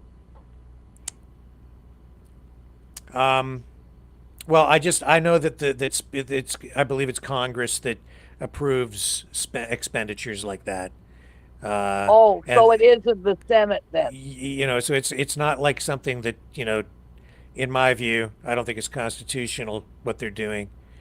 There's another process to go through to effect changes like this and to root out corruption. And I'm all for that. I'm also for canceling a lot of programs that seem to be wasteful, but if they've been approved and there's, like you might not like a program that the Democrats passed and got approval on the budget for, but when you get your president elected, he's not Congress. So you see what I'm saying? It's like, yeah, I know what you're saying. It's like if Parliament passed a program for, I don't know, school lunches. You may be in favor or not in favor, but if they pass the budget, they've got the program going, and then you elect a new government, and then it would just be like Justin Trudeau coming in and saying, screw that, I'm canceling it. I'm just making the decision on my own. Canadians would be up in arms. You'd never hear what a dictator. That's like a legit program. But it could be anything. He's really coming on is like transgender sex changes for people in Peru. My point is, if the program is approved by, say, if it was a Canadian thing, Parliament approves the program and approves the budget as part of the budget, and then if you have the Prime Minister then just come along for whatever program it is, it could be a transgender thing, it could be something that you approve of, but if it's approved and then the Prime Minister comes along and says, I'm just getting rid of that. Oh my God. If Trudeau did anything like that up here, you'd never hear the end of it. If Polyev, if any Prime Minister did, people would be up in arms. And rightly so. If it's approved. I think what he's finding is that all those programs, some of them were just a place to launder money. Well, if there are illegalities, if things are being done illegally, if people are stealing, that's one thing, right? But just to simply cancel programs, which is also what he's doing. I don't like that program. It's too woke for me. So we don't like that. We're just going to get rid of it. But that's not legal. It's not constitutional to just cancel a program because the president doesn't like it when it's been approved through a political process. Okay. So if he doesn't like it, then go through the political process to have that program removed. That's democracy, not like what Elon Musk is saying. Well, they elected the president and he gets to do whatever he wants. No, even the president has limited powers under the Constitution just like up here. I think our there's prime some minister. judges stepping in and stopping it. Right, because they've been challenged on the constitutionality of some of these things, and on at least three of these items, the judges have stopped it because what he's doing is illegal. But you shouldn't. You see, Trump knows that now if he does that, if he just goes ahead and gets Musk to do this, then it sets off a process where only a legal challenge can sort of stop it, and that takes a lot of time. And it chews up a ton of resources. That's also not efficient. It clogs up the courts, and everything goes to litigation. But that's not democracy really either.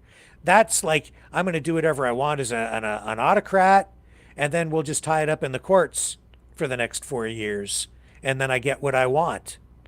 That's not democracy. That's not honoring what the people voted for. Just because people on the other side are successful and they get some of what they want doesn't mean you should be allowed to come in and just tear that down. You have to get involved in the political process in a democracy, which the United States really isn't. It's not really a true democracy for exactly this reason, which is what I'm pointing out. But in Canada, Prime Minister doesn't have those kinds of powers. We have more democracy built into our system than people realize. We're being kind of fibbed to by a lot of these people who want to tear our country down. And I keep hearing it over and over again. They want to establish a republic. Oh, like a republic like what? No. Like the Republic of the United States, or a republic like Russia, or even a republic like China. We're not a republic. Those countries are all republics in various forms. Some people like it, though, because you can get things done more quickly with the stroke of a pen. But remember how much other presidents, including Obama and Bush and others, were criticized for signing executive orders? They're authoritarians. Look, they signed an executive order for this, or that guy signed 15 executive orders.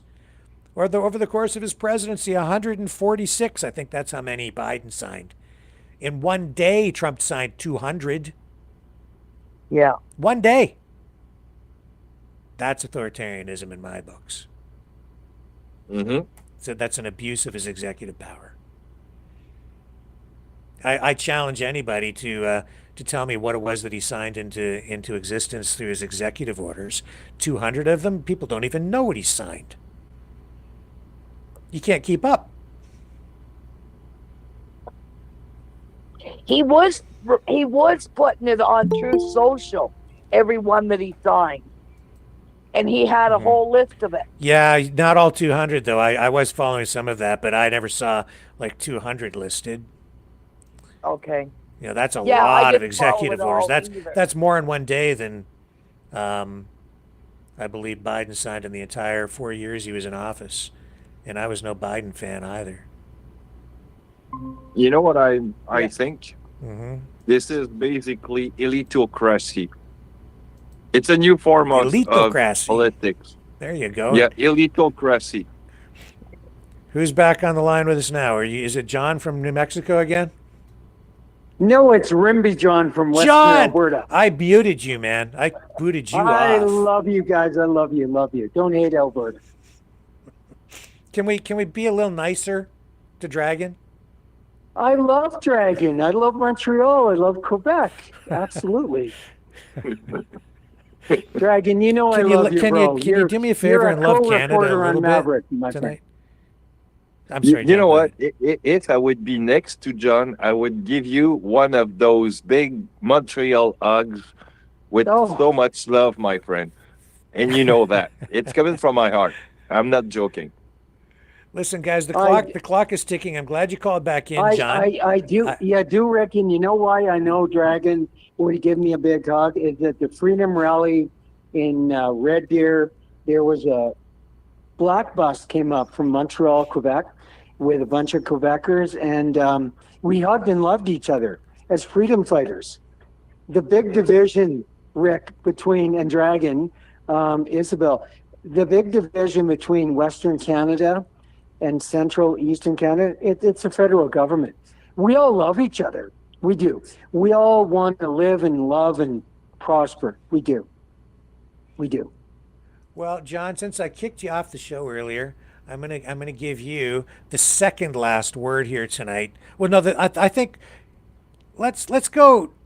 We're gonna go around the horn. Who wants to go first? Well, don't end it yet. Let's do two more minutes and then end it, bro. Okay. 2 more minutes. Hey, Dragon, I love you. I love you, man, from Montreal. I love you. I do. Really do. So. What about me? Well, I love you too, Rick. Well, we love you too, went from man. Ricky to Rexter to Rexter. Yeah. You don't love me. I kicked him off the show for a minute.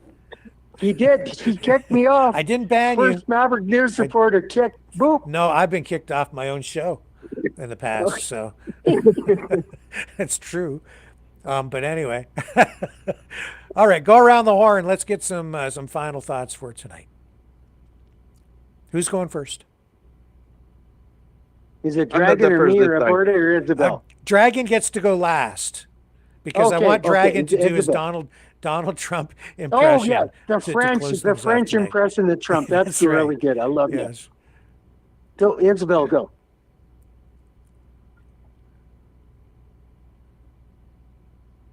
Isabel, go. Is Isabel there? No, Isabel went and walked her dog. Alicia, go ahead. Sorry. Who are you? Oh, sorry.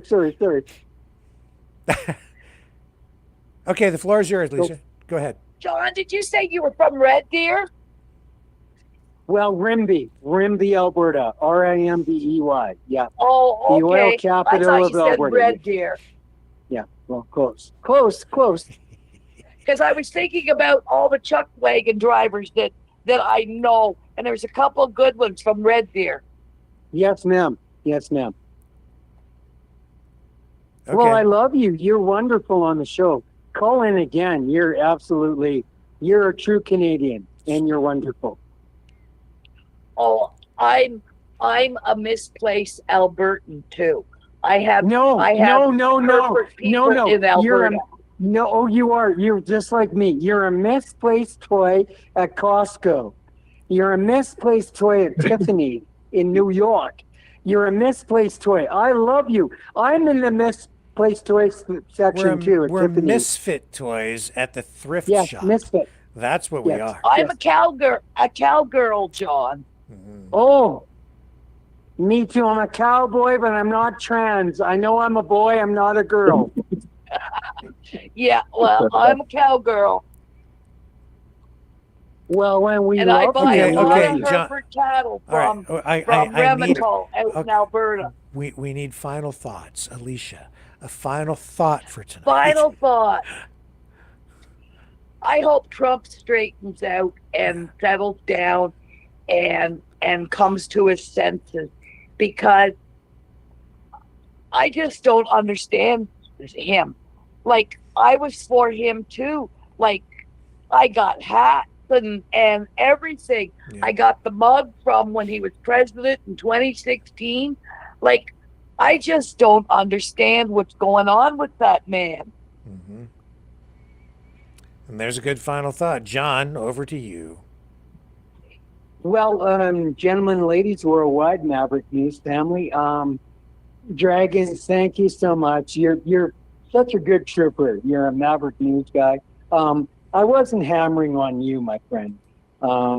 It's just there are some realities between the province of Quebec and Alberta and distinct society. And Alberta is a very distinct society with our trillions of dollars of oil in black crude oil that fund Quebec. So, I mean, that's no disrespect to anybody, but I do, every time I've been in Montreal, I've always been treated like Rolls Royce, dead stuff.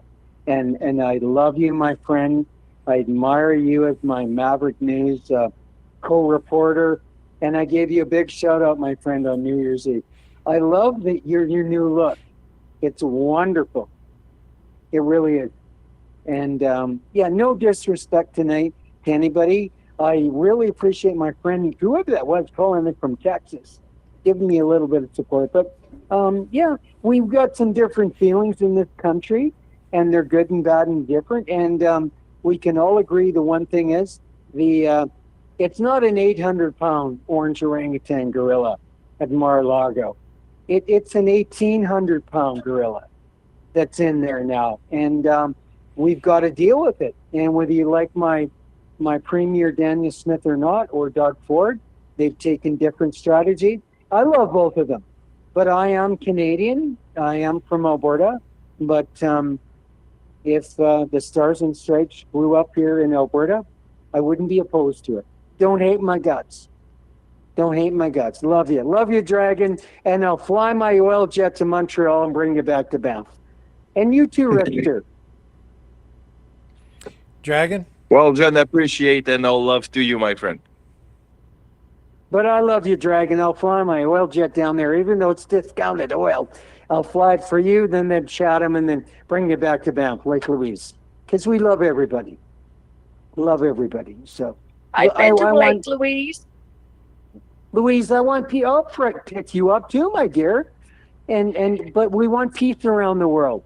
Ultimately, from Alberta, we're all about peace around the world. We want peace in Gaza, Israel, Middle East, and peace in Russia and Ukraine.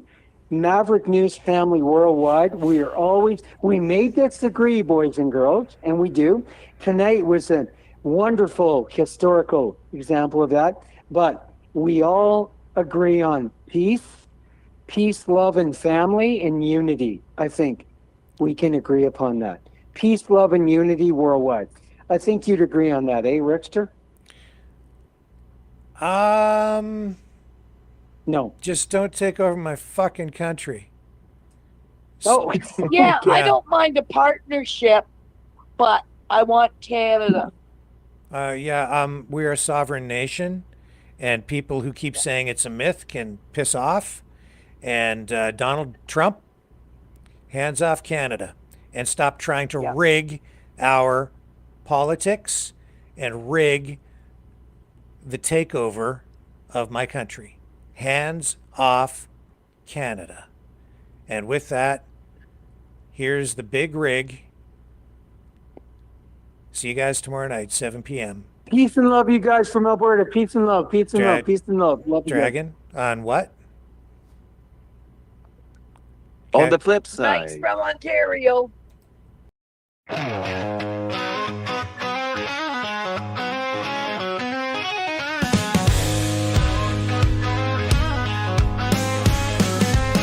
There's a rumble on the highway, a shadow on the hill.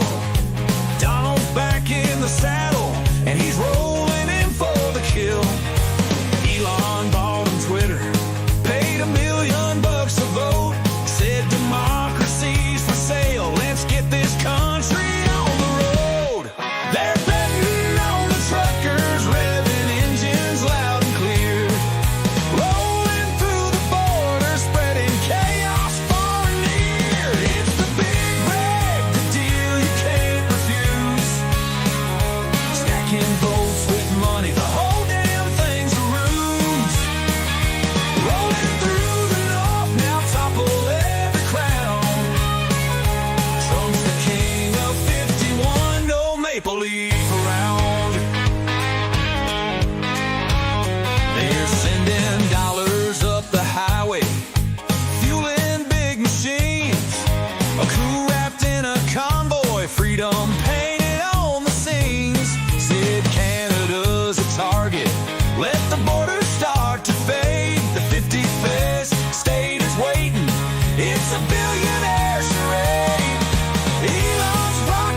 just a sticker on the corporate back tools. Rolling through the north now, topple every crown. Trump's the king of 51, no make-believe around. So let the truckers roll, let the engines roar. Feed 'em lies and money, open up the coup's back door. It's Elon and it's Donald, rewriting the frontier. But the pain they leave behind will last 1,000 years. Donald, take Ray, yeah, it's rolling strong. Democracy's a ghost, and the tyrants hum their song.